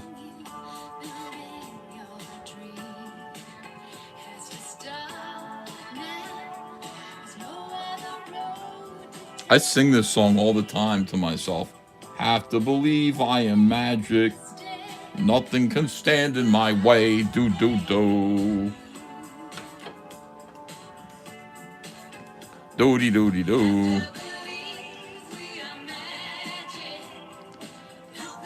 Nothing can stand in my way.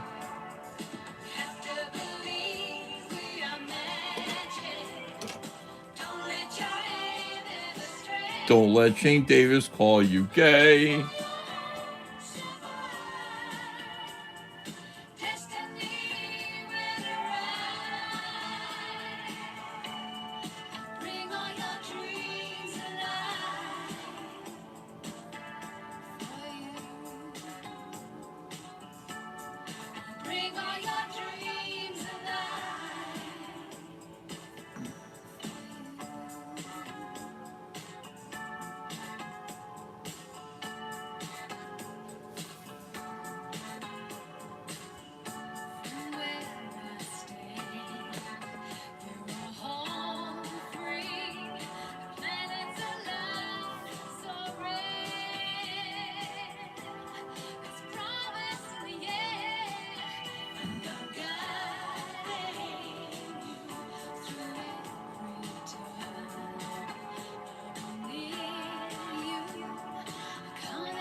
Pseudo Knight, thanks for 10 pounds. Have you thought of adding one of your toys as a paradoxical time-breaking artifact, the CG Master Racer? Cyberfrog's sticky tongue head, perhaps? That's a thought. I could do that. You want to hear The Devil Went Down to Georgia by Charlie Daniels? Coming right up. Sometimes I stare at the wall, and in the back of my mind, I hear my conscience call, telling me I need a girl who's as sweet as a dove. For the first time in my life, I see I need love. There I was. Oh, let me. Oh, no. I just got my warning. Damn it. I think probably because of Olivia Newton-John.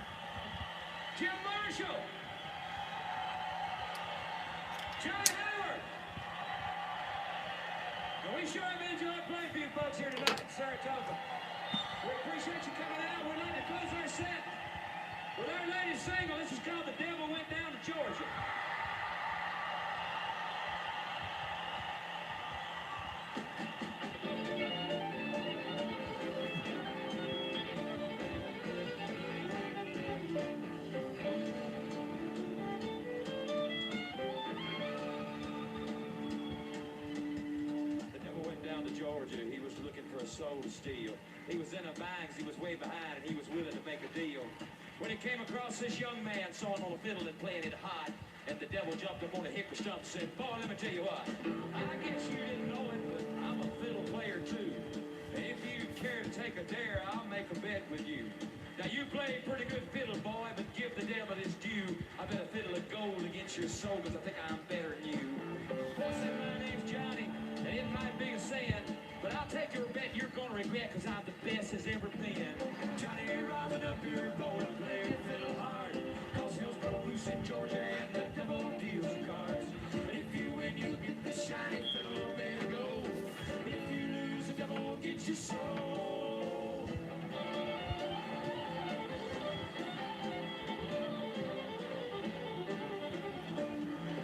Opened up his case and he said, I'll start this show. Olivia Newton-John may have been the most beautiful woman in the world, says Twin Watt Studio. She was beautiful, yeah. Sorry we lost her. Shane said posters incoming.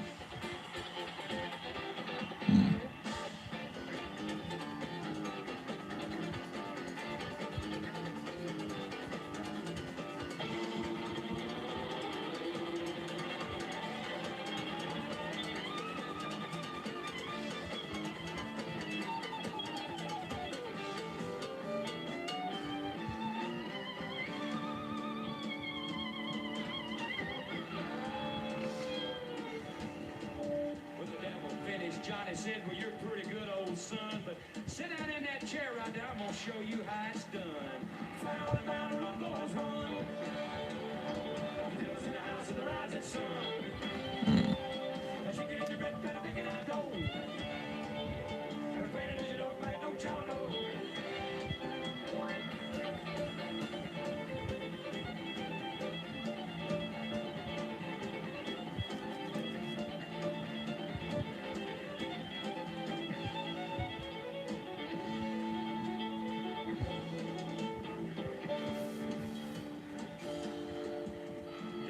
His head because he knew that he'd been beat. And he laid that golden fiddle on the ground at Johnny's feet. Johnny said, devil, just come on back if you ever want to try again. I done told you once, you son of a bitch, I'm the best as ever been. And he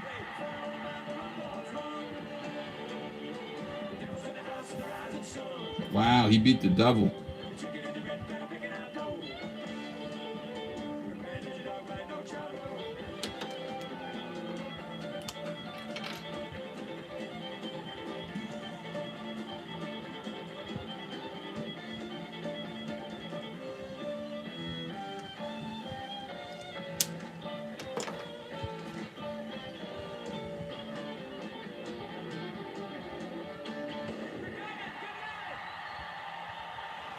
That was great. Thank you. Thank you very much for making me play that. That was fun. Much better than this.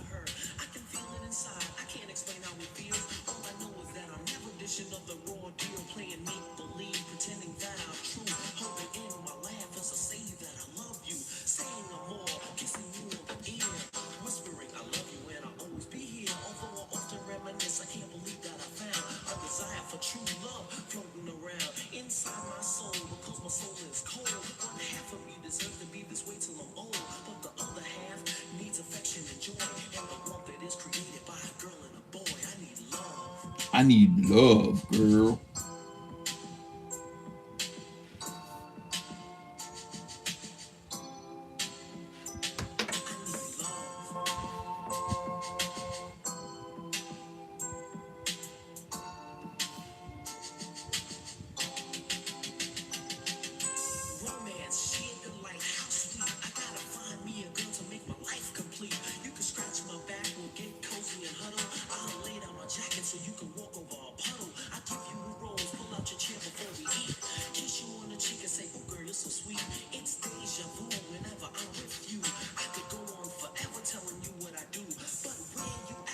You could just have some little plastic Care Bears riding on Voltron cats or some plastic army men getting married to strawberry shortcakes. And we might do that too. Those are good ideas.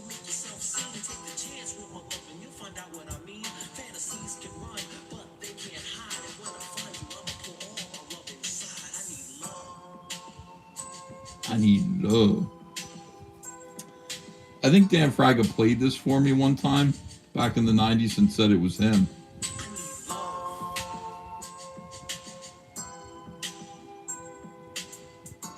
I said, let me hear your music. And I think he played this. And I was like, that's you? Play more on the run. I need something that's stronger. Friendship, trust, honor, respect, admiration. This whole experience has been such a revelation. It's taught me love and how to be a real man. To always be considerate and do all I can. Protect you, you're my lady and you mean so much. The body tingles all over from the slightest touch of your hand. And understand, I'll be frozen in time till we meet face to face and you tell me you're mine. If I find you, girl, I swear I'll be a good man.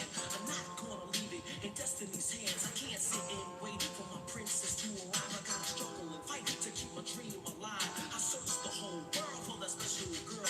When I finally find you, watch I love her unfurl. I need love. Hidden Aunt Media says, I'd battle frag. I was a rapper in my 20s. Would you really? That'd be fun. Maybe you'll have an opportunity. Maybe he'll show up before the Fans Fest. He's invited. All these guys are invited. When I was sitting in my room all alone, staring at the wall, We got to get that moving. they go through my mind. I've come to realize that I need true love. And if you want to give it to me, girl, make yourself seen. I'll be waiting. I love you. G.I. Joe's making dinner at the Easy Bake Oven. That's kind of cool.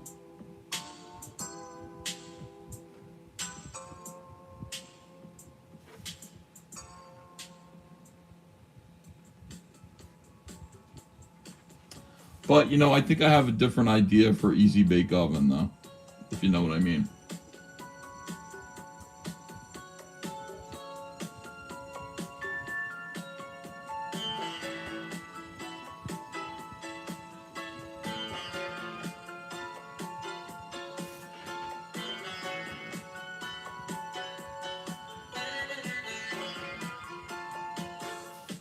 Come on and hold me, just like you told me. Then show me what I want to. Sean Hollywood says, can I come live with you guys? Come live with us here, this group? Sure. Into the night. I know it ain't right. Tease me. Why don't you please me and show me what you came here for? Why don't you still be? Why don't you still It's another great song. into the night? I know it ain't right. Into the night, baby. Tonight. Did he just say the N-word? Did he just say N-word tonight?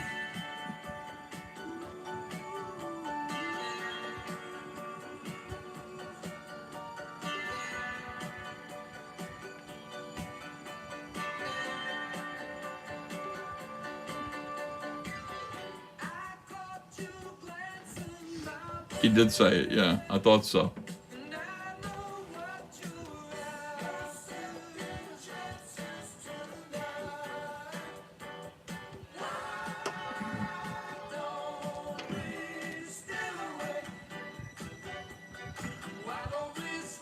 Oh, it's so fun drawing action figures. Let's go.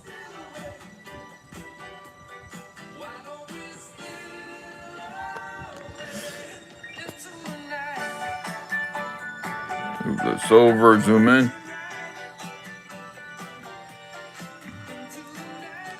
Into the night.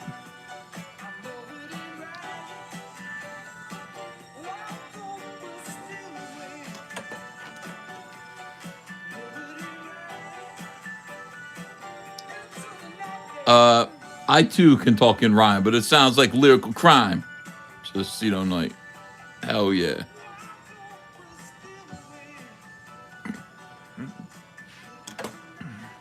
Hell yeah.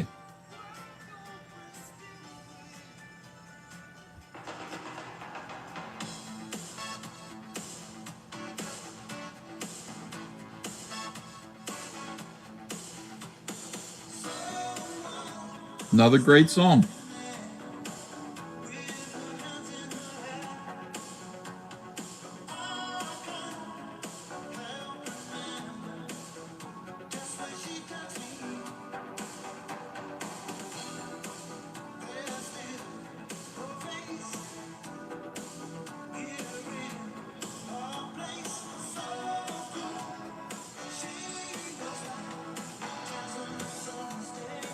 Hell yeah.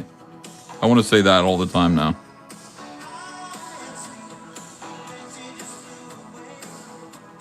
Andy Montemayor, hey, make sure you get enough sleep, man.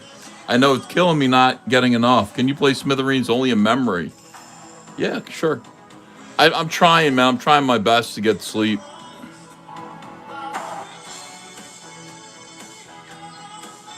I think like right after I was exhausted doing that last live stream, I woke up and one of the comments says, "Were you drinking? Were you drunk?"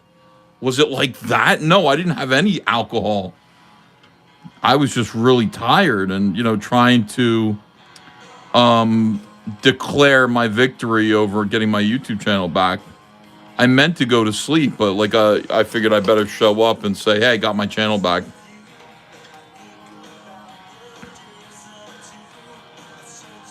But yeah, I was absolutely exhausted, and I streamed for like an hour or 2 hours. And somebody, who was it? Was it Faggotry? Said, "Why don't you go to sleep?" And I was like, "I think I will. I think I will do that. Thank you."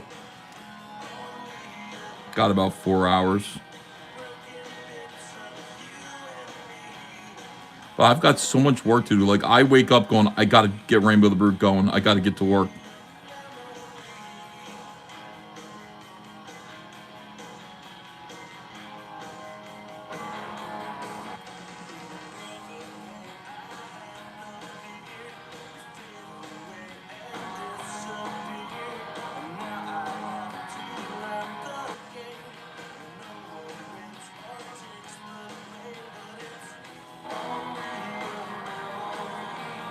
Andrea came down. She was just like, "You're up already?" I'm like, "Yeah."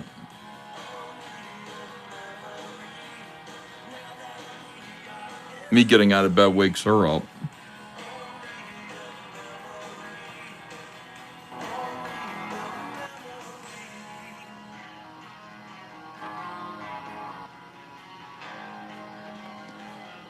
Did Faggotry send you a video yet? Nope. It was all talk. All talk.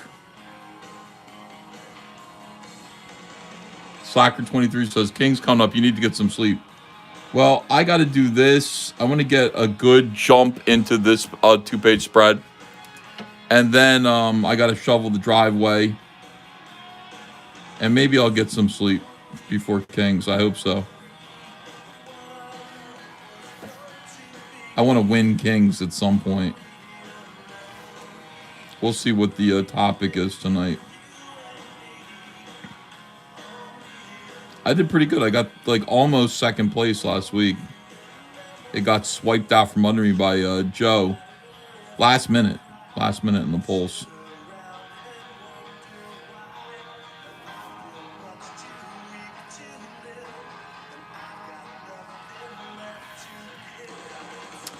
Maybe you should draw better then, says Job of the Cock. Yeah, definitely. I'll try.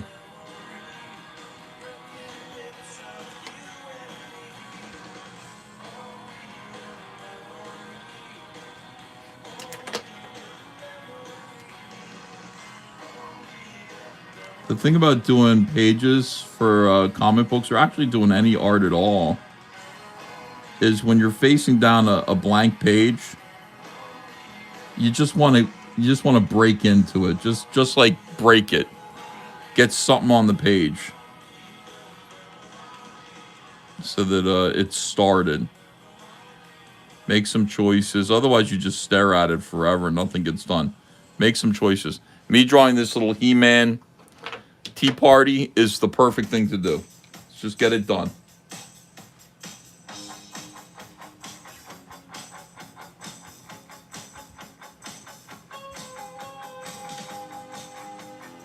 Who would dare? Who would dare to turn off the Go-Go's? Who would do that?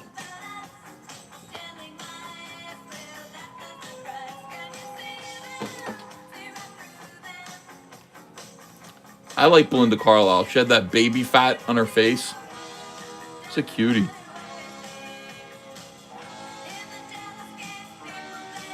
I would have to slap her really hard. I think my fantasies about Belinda Carlisle are mostly slapping her across the face, but I would do it out of affection. Like,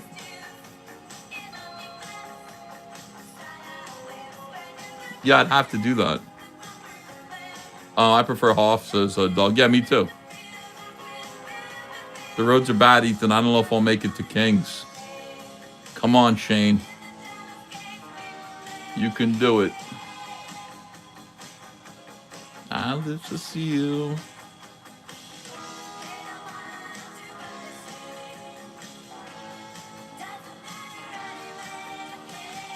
Why does He-Man have a swastika on his chest? Doesn't he usually have an iron cross on his chest? I feel like he does.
This He-Man is woke.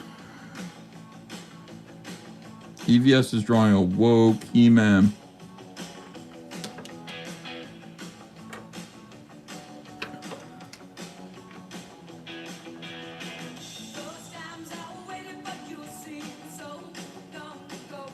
How do I have 350 people watching all of a sudden?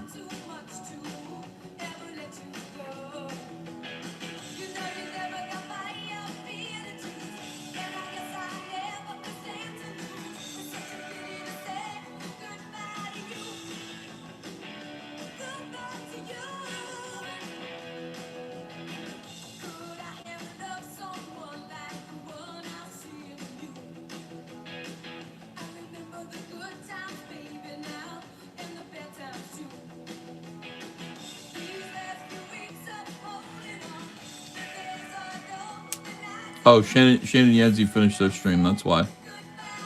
I was happy to hear that Shane had a good time with you and John and thought about doing that more. Shane is cursed. I have to avoid him for his own good, says Woden Shot. Yeah, I mean, listen, me and Shane are really good at live streaming together. Me, Shane, and John are great. That's what I think, anyway.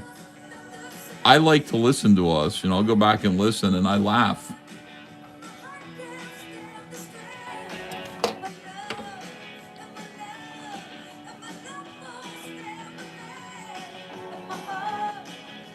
I went and I read Woden Shot's manifesto about Mandy Summers. Mandy Summers Manifesto by Woden Shot. I was like, damn.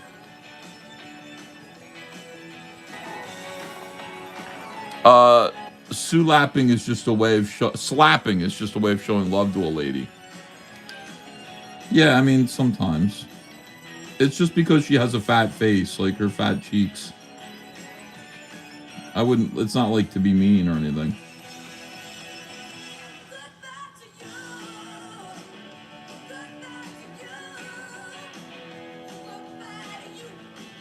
I'm not doing it out of hate. I'm just doing it out of lust for face slapping. Is she so mad? Connery said they need a little schlap. Yeah. Is Mandy still mad? I don't know. I truly hate the anti-Mandy Summers stuff.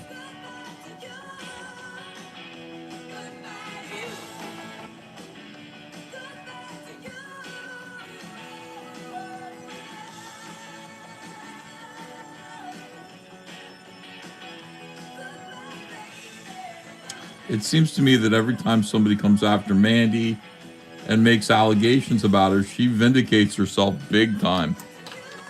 I mean, everybody knows about her past, but what are you going to do? Like, just confine somebody to their past? Like, it's trying to make a go of being a comic book mogul here, a little indie comic book mogul, live streamer. She's Comicsgate.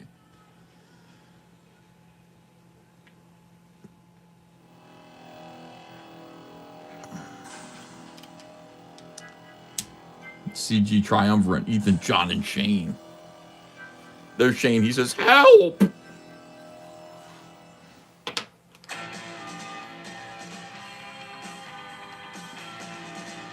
No, where's my serious yacht rock?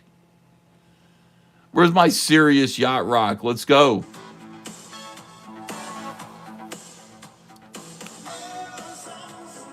Help.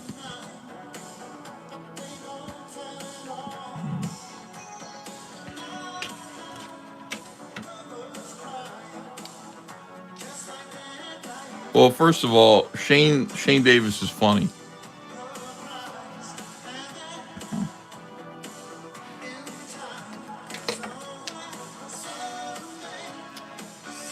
John Malin is funny.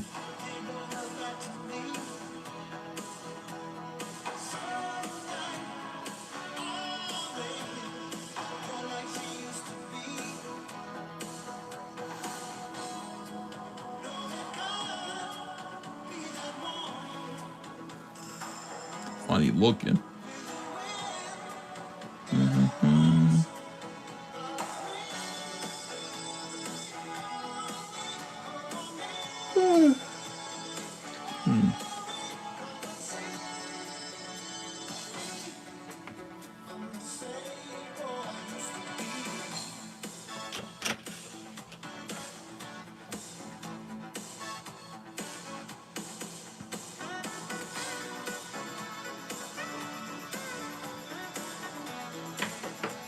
REO Speed Dealer.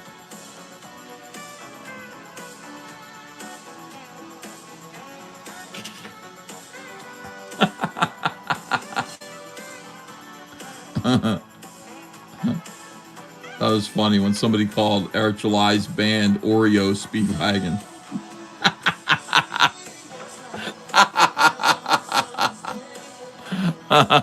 Oreo Speedwagon. That should be the name of his band. Why didn't he name his band Oreo Speedwagon? Oh, it's funny. Oh, jeez. Oh, dear.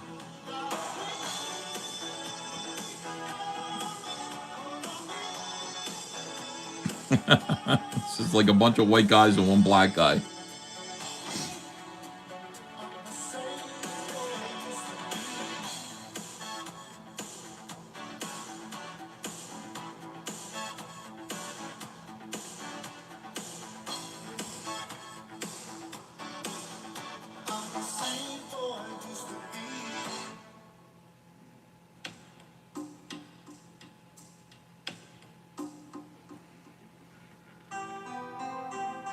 Uh-oh. This song might get us thrown off. That's too late. If it does, it does.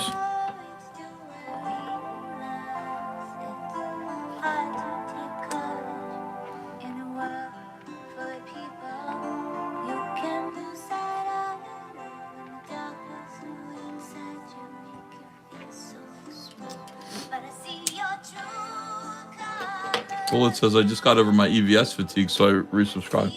Thanks for that, Bull. I hope I don't disappoint you.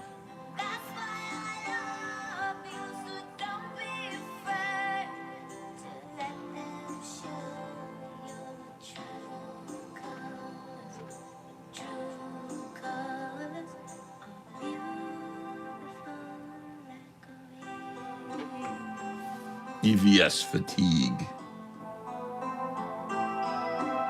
Better than EVS derangement syndrome.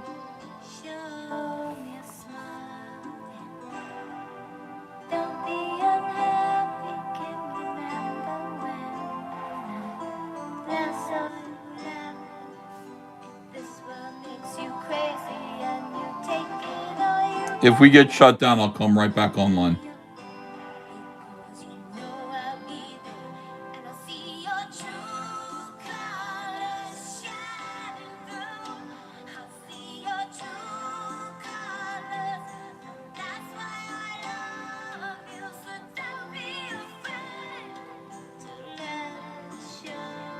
Yeah.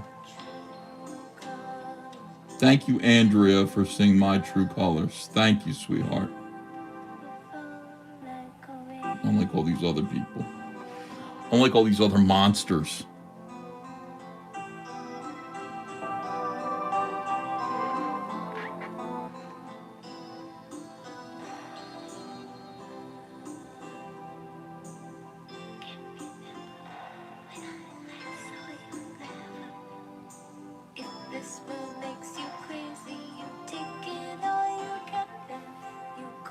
What color is lard? Says Trevor Bruce. How many more disses? How many icy cold disses am I gonna have to take from my own fans? Until you guys see my true colors. You guys need to see them. I see your true colors. White. Whiteys. My God.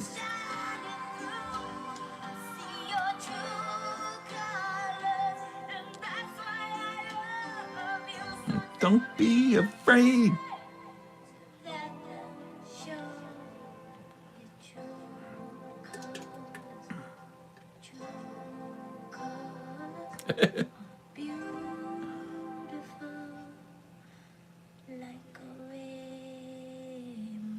Yeah, Shilly Willy. Sorry, fatty. This is your life now.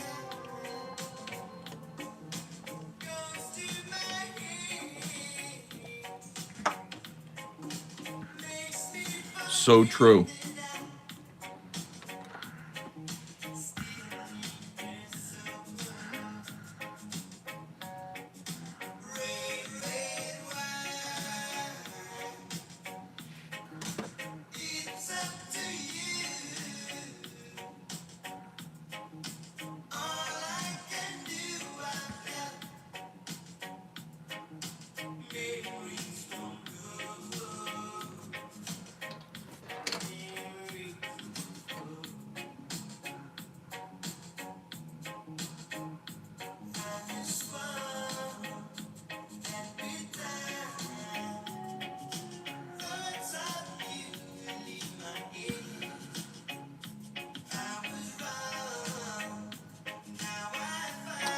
Ethan's dominant color is shadow, says 200 Watt Studio. Wow.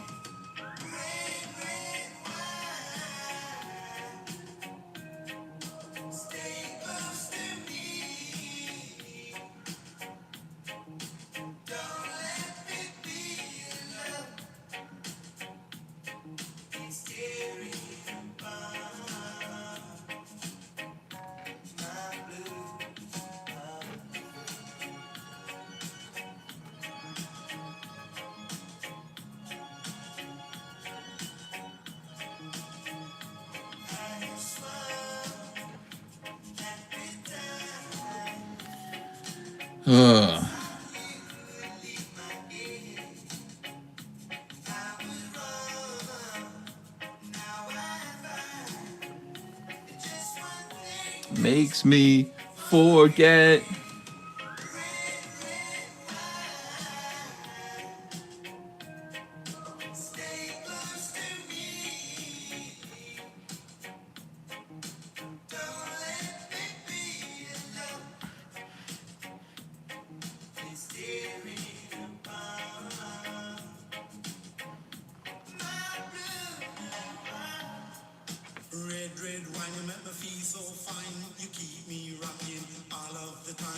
Yeah, I need red wine.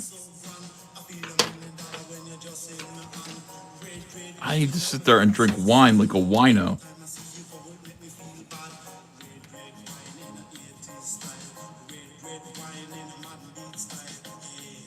Yeah.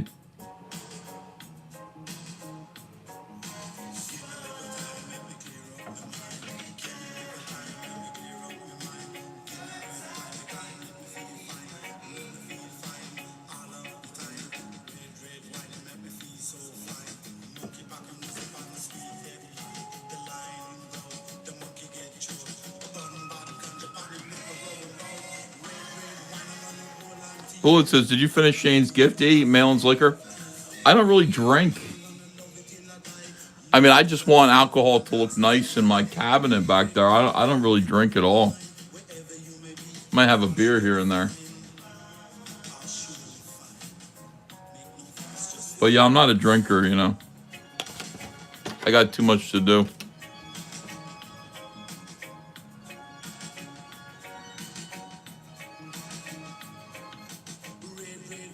I actually look forward to having doing a nice live stream with everybody where we're drinking, because that's the only time I'd be able to drink. Like if me and Mandy and Shane were drinking, that would be fun.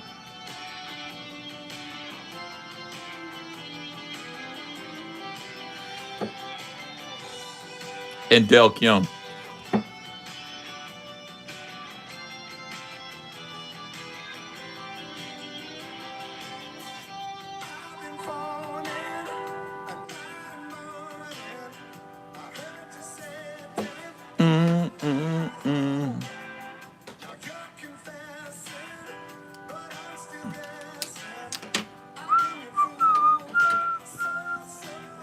Let's give He-Man a nice puffy dress here.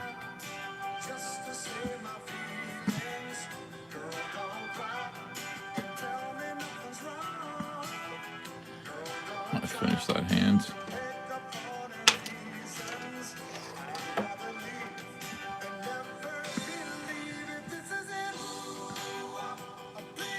Let me know. You better.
Do you not stream with Cecil anymore? Says Sean Hollywood. I would. It's not that I don't. I just don't. You know what I mean? He's got his own thing going right now. If he wanted me to guest on his show, I would. But Cecil is 100% out to, and I don't mean this in a bad way. He's out for himself right now. He's not going to stream on my channel. It's a waste of his time. He needs to make money for himself. So I would have to be on with him, not the other way around.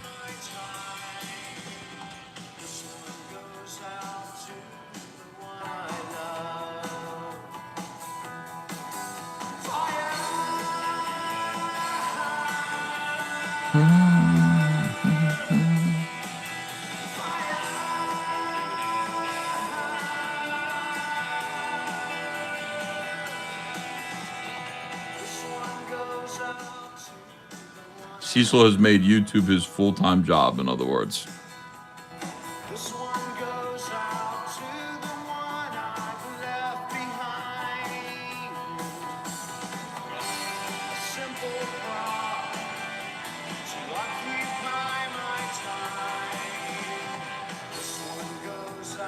Even though he's not on YouTube, I mean, you know, Rumble, live streaming.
Hey guys, if you're enjoying the show, consider sending me a tip to my coffee.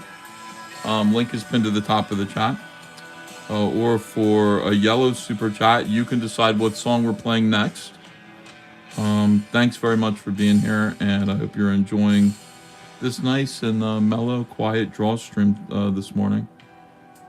We're going to carry on. Of course, if we get pushed off this, sometimes when YouTube detects the wrong song, it'll kick us. If that happens, I'll just go live again right away. So stick around.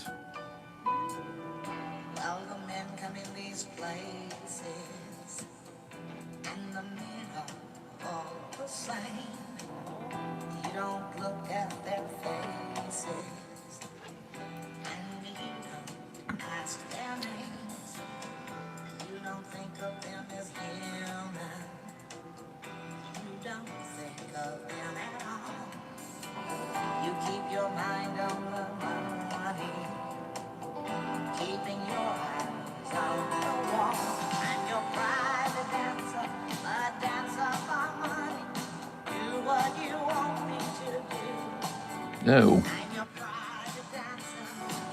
No offense, Tina, but I don't want to see you naked.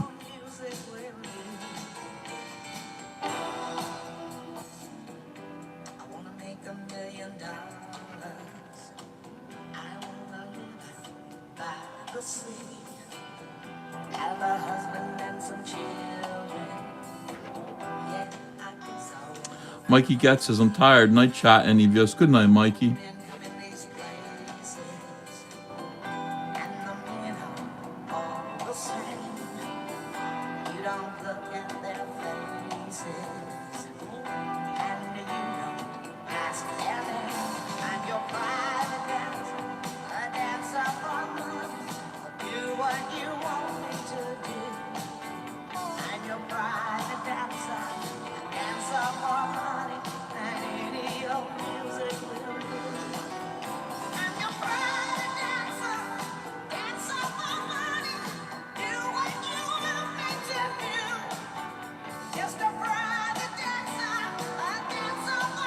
Bart Stewart says, Why I Cry by NSP. Dedicated to the ladies of CG so they know I am boyfriend material. Wow. Bless me. Bless me again. Wow. Why I Cry. You got it. Thank you so much.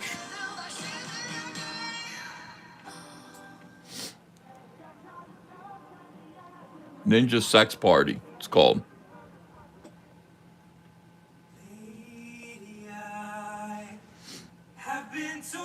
Thank you.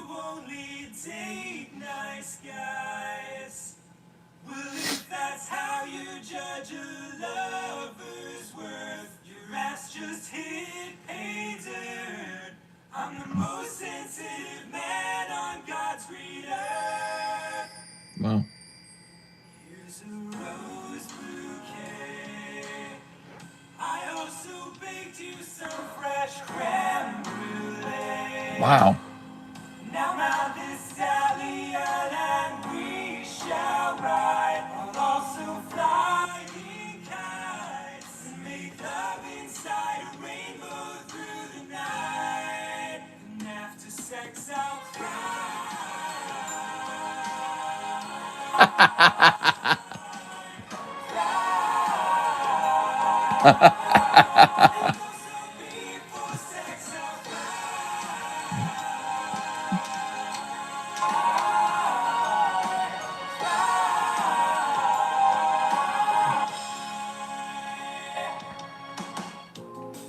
I like this song. You know how I feel about you. It's like you're a fossil sample, and I'm an impatient paleontologist, because I want to date you badly. Feel with me. I love boring romantic comedies. Hop in my carriage, this is like your dream.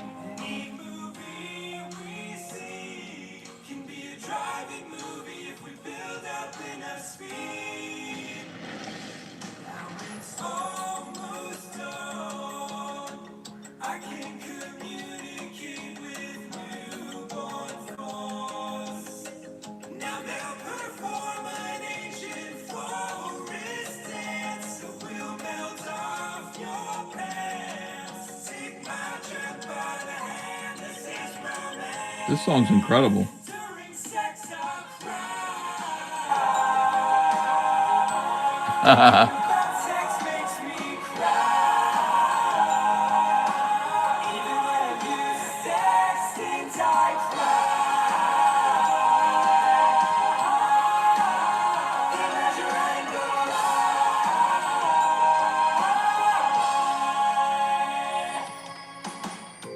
rainbows. Sorry. Was that too sensitive for you? Don't worry about me. Sensitive. Fine. I'll just be over here, thinking about a duckling riding on the back of a puppy. Also, the duckling is wearing a tiny cowboy hat, slightly tilted. Wow. What a great song.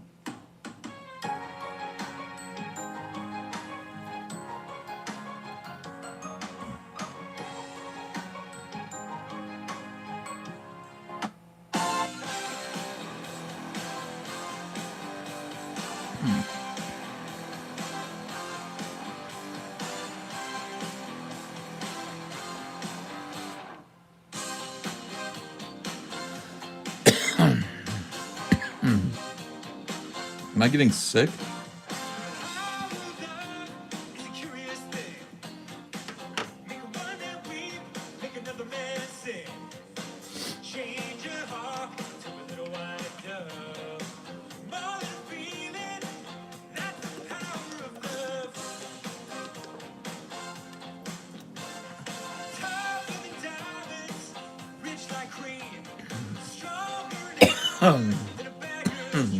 Come on.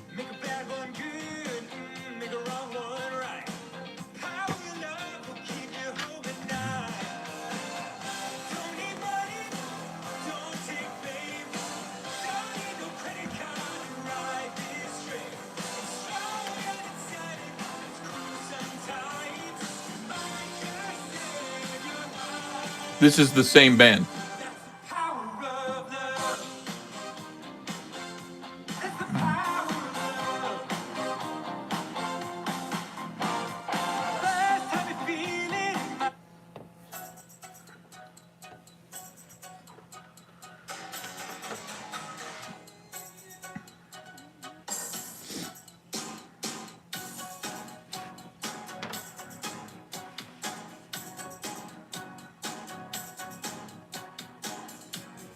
Meet me in a restaurant.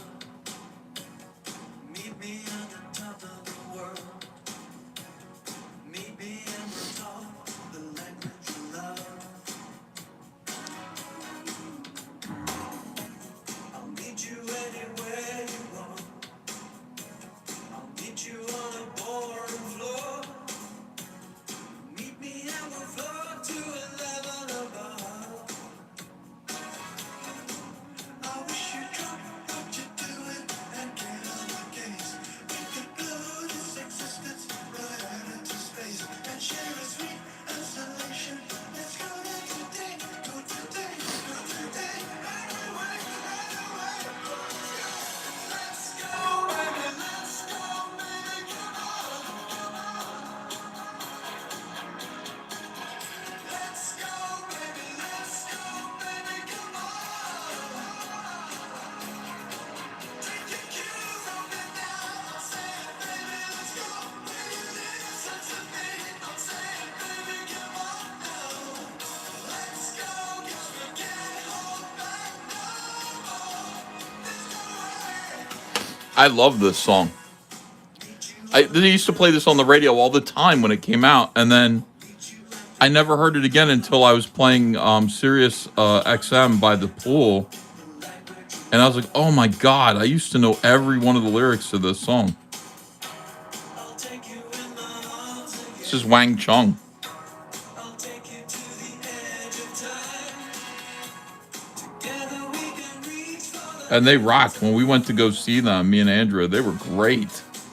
I wish you'd come, what you're doing, and get on the case. So we could blow this existence right out into space and share a sweet isolation. Let's go there today, go today, go today. Right away, right away. Let's go, baby. Let's go, baby. Come on.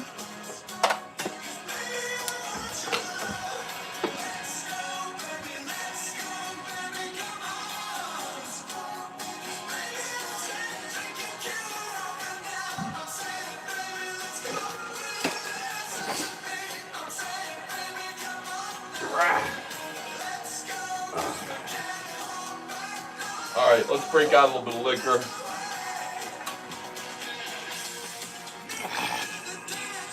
Here we go, guys. You ready? That's a lot. That's a large.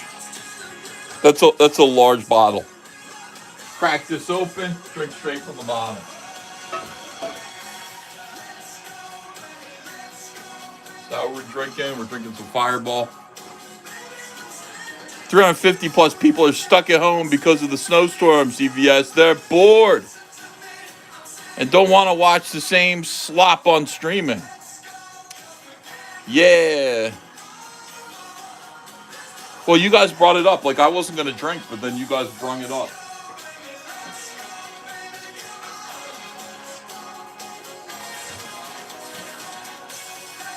All right, I'm not going to drink. I'm just going to have a beer.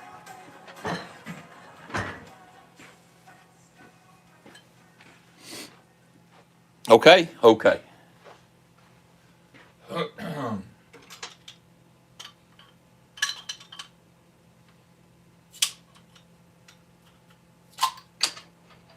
Let's go, Ava. Let's go, Ava. Come on. 1986. All right. Nope. Yes.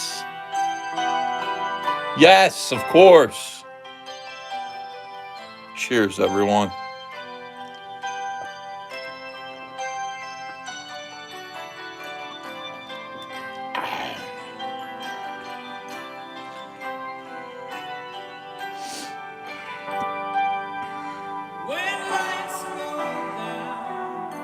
Yeah. I see no reason Okay. for you to cry. Don't cry, Carrie. You've been through this before. Hey, what's up? Darren Bennett, your pick, Meatloaf, Crying Out Loud, or Cool in the Gang, Cherish. Dedicated to my beautiful wife, Fatima. Thank you. E. No, thank you. So please don't ask for Can't you see it in my eyes? This might be our last goodbye.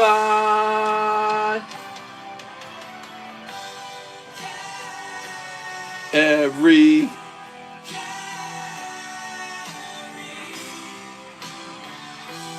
things may change, my friend.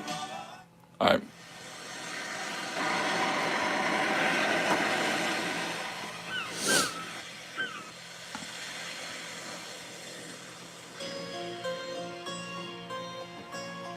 Mm-mm.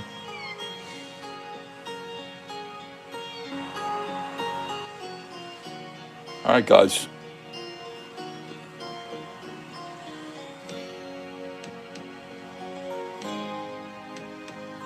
Let's take a walk together near the ocean shore.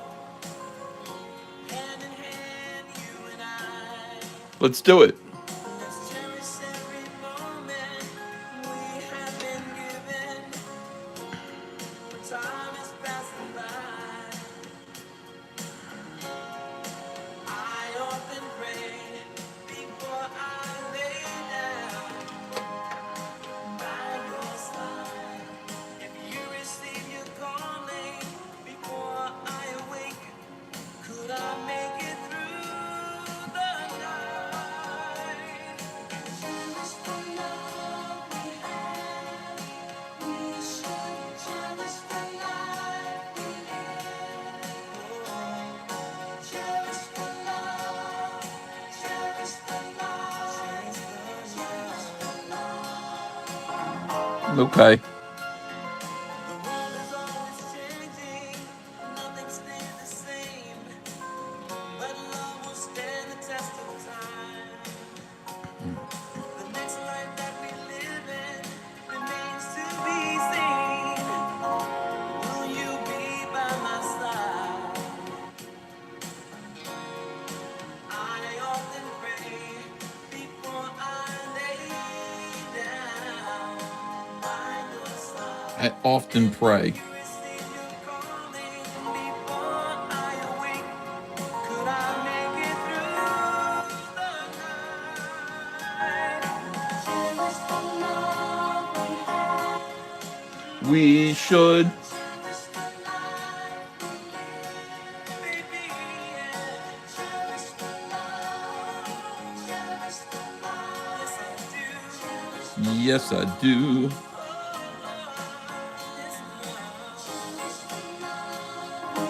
Cherish every moment we have together. As we go hand in hand, you and I. Cherish the life. What the hell am I drawing? I don't even know what I'm doing.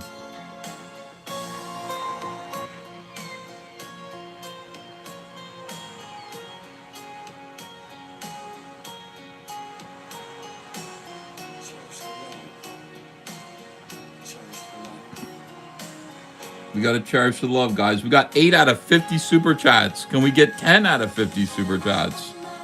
We need 2 more yellow super chats to make it through the night. Oh, yeah. Okay. Yes, I do. Well, I didn't think he was going to go there. I'm going to make it Skeleton Whore. The artist is here. Jeff Wayne, the eve of the war. You owe me 2 from the last draw stream. How dare you stream while I'm at work? Oh, no, the artist. All right, so I'll play that. You tell me what else I forgot to play for you.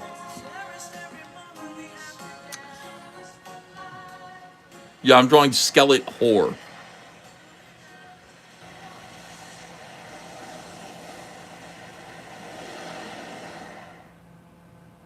Let's go. No one would have believed in the last years of the 19th century that human affairs were being watched from the time Yes, I do. space.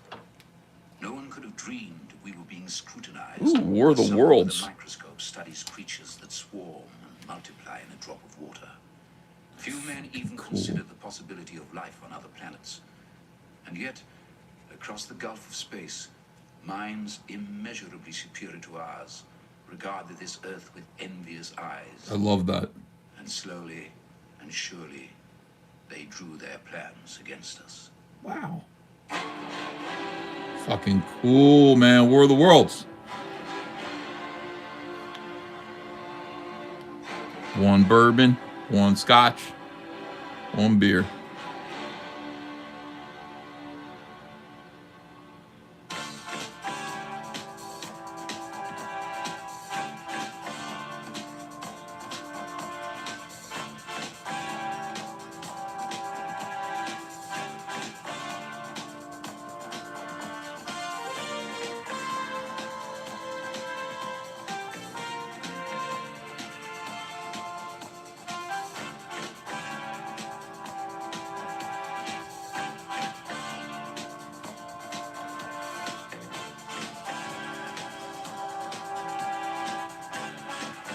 This song is called Jeff Wayne, The Eve of War, featuring Richard Burton, who must have done that voiceover. That's wicked. I knew that wasn't Orson Welles.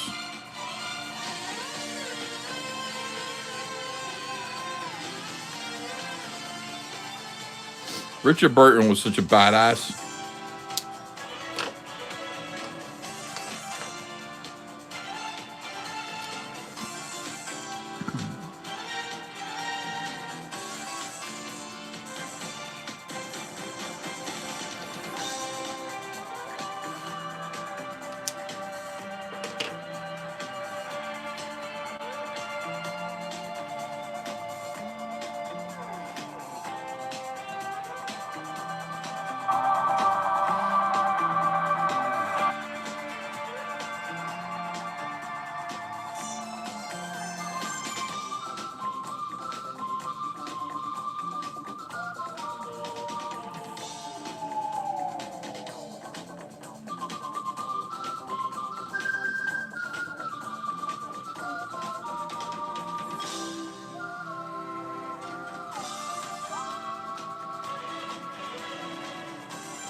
Richard Burton was from Wales. Okay.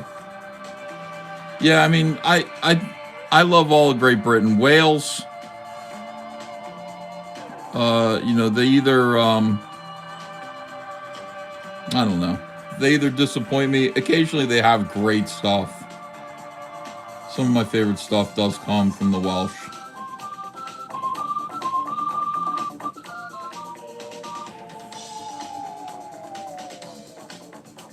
Yeah, Richard Burton and Elizabeth Taylor, the Frank Sinatra and Ava Gardner of their day. Well, I guess they both coincided, so.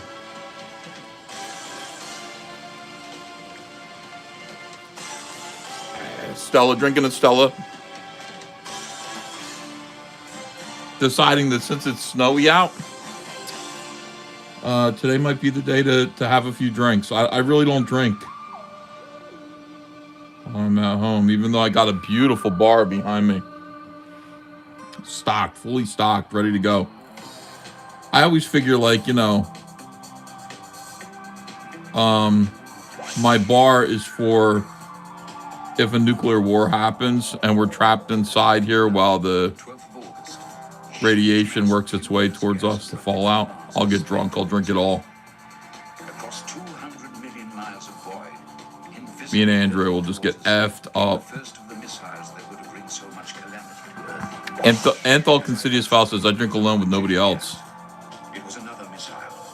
Anthony Considious Foul doesn't like me very much, man. I see him and I'm just like, what did I do to him?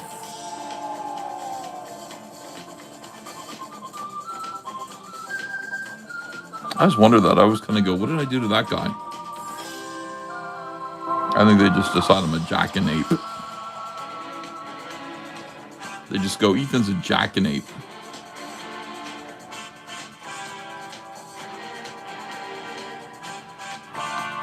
And that's how it was for the next 10 nights. A flare spurting up. Bar Stewart says, I want to request this line. I don't want to stop you from drawing. I'm drawing for tips, guys. Feel free. I actually want you to stop me from drawing so that I can, so I'll play your request. That's the whole point.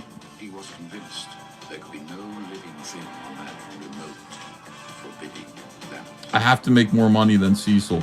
Chances of anything coming from Mars are 1,000,000 to 1, he said. Wow. Chances of anything coming from Mars are 1,000,000 to 1, Wow. but still they come. Either we're alone in the universe or we're not.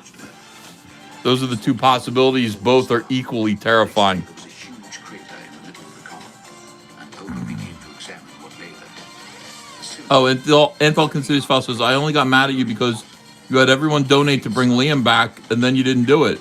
I thought that was scummy. Suddenly the top began Well, Anthol, rotating. first of all, I didn't do it yet. Nobody feared there was a man in it. Doesn't mean I'm not going to ever do it. He rushed to the cylinder, but the I just haven't done it yet. before he could burn himself on the metal. The chances of anything coming from Mars are 1,000,000 to 1, he said. Do you want me to bring back Liam? The chances of anything, Low Fat Water says, talk about your left-leaning political views. I don't think I have any at all. but still they come. Yes, the chances of anything coming from Mars are 1,000,000 to 1. Do you want me to bring Liam back, Anthol Considious Foul? The chances of anything coming from Mars are 1,000,000 to 1, but still they come.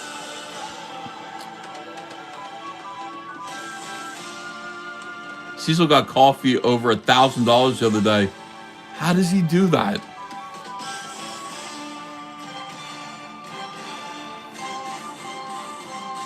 He's doing really good, I guess.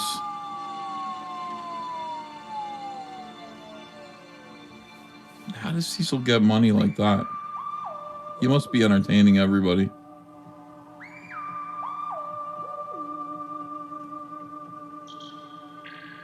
I gotta watch his show and see what he's doing. Maybe I can improve my own programming by following Cecil.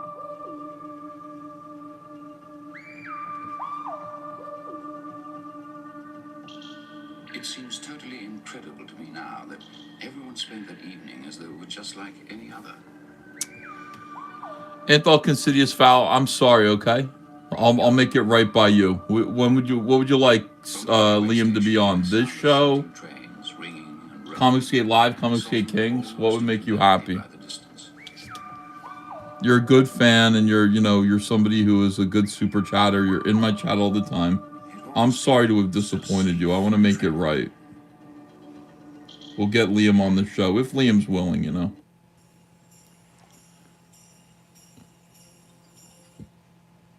If Liam is willing, he might not be willing.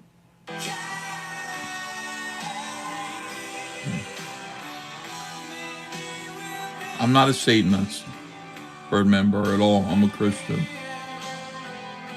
I hate Satanists.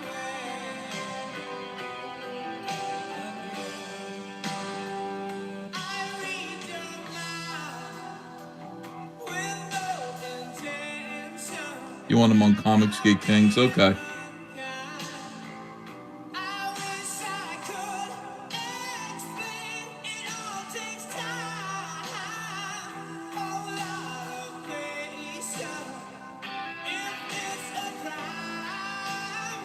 Yeah, I'm not a Satanist.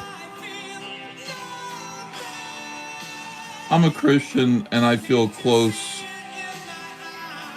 sympathies towards Mormonism. But I don't really go to church. But if I did go to church, it would be either the Mormon church, or I would go to Andrea's Methodist church. Andrea is a Methodist. I'd be happy to go there. As long as there were no rainbow flags near the church. Methodists are very liberal.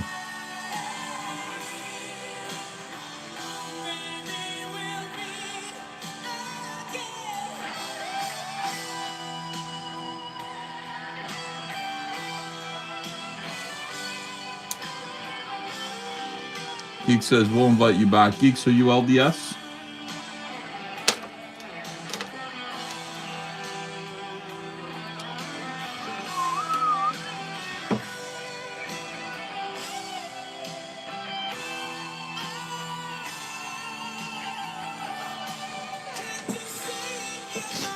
Nice. Great to have you here, Geeks.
You know what I'm going to do? Lift some weights. It says Anonymous. All right, I will too. Let's go.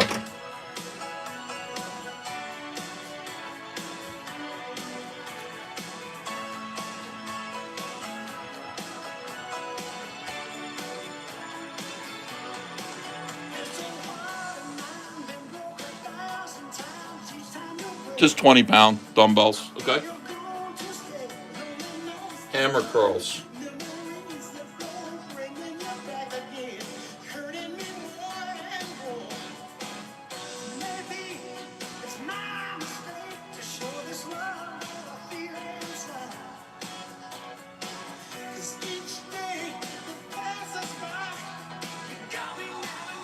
All right, let's do 3 sets of 12. Just hammer curls.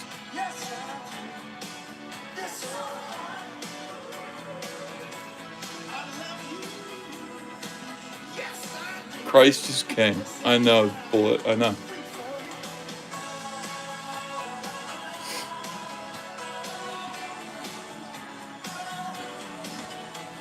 Shake it out. Here we go. Second set.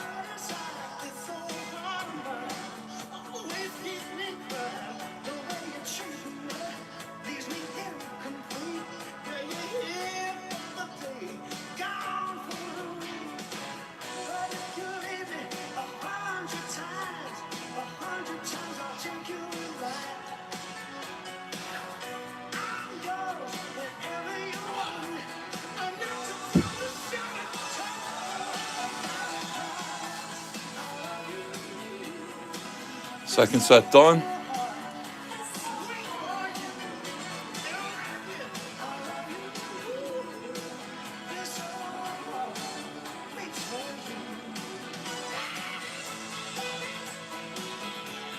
No, I would turn the camera on myself. But I don't want to make a meme, you know. I'm gonna lift weights. I'm not doing it for internet show.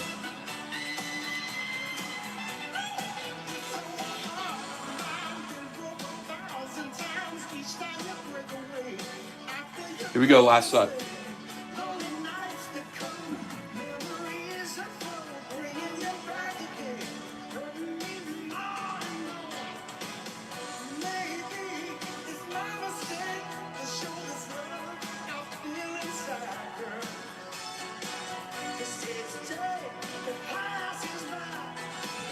Oof.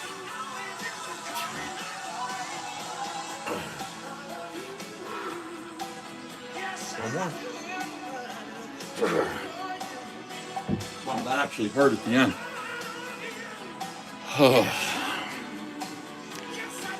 Okay. Thank you for the little push.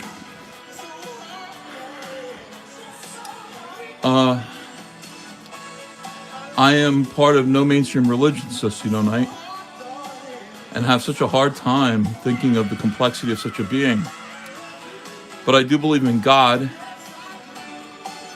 as we exist when we easily could just not. Finest girl, Lonely Island. Okay.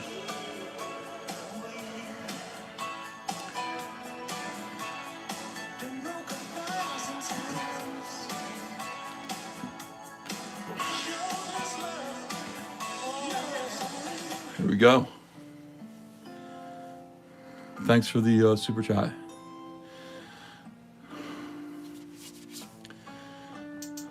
Yeah, I'm not gonna do that. I mean, I'm not gonna give you guys like the internet pictures of me working out, but I will do it if you ask me to.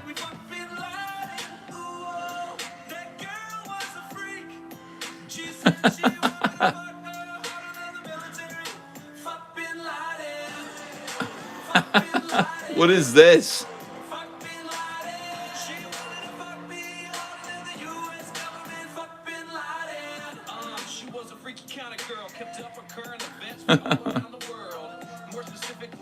What happened to the Peloton? It's over around the corner. I'm thinking about getting on it. Maybe I'll do that today, guys.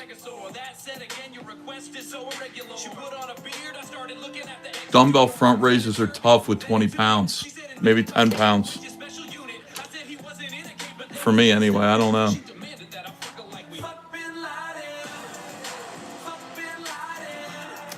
Yeah, I mean, these guys were making songs like this because it was Barack Obama that quote-unquote fucked bin Laden, so it was okay. I fucking hate Democrats so much. It was okay. Perfectly okay to make songs like this. But if it was Bush that fucked bin Laden, then it would have been, oh no, what are we doing? Military intervention.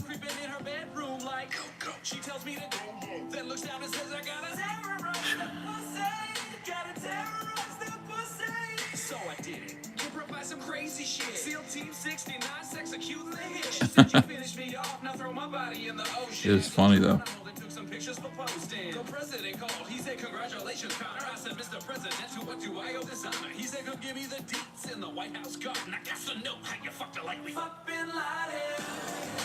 Yeah.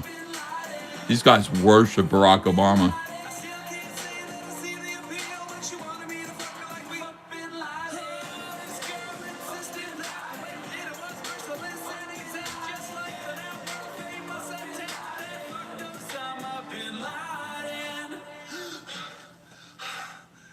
Damn. The whole thing was just a virtual reality.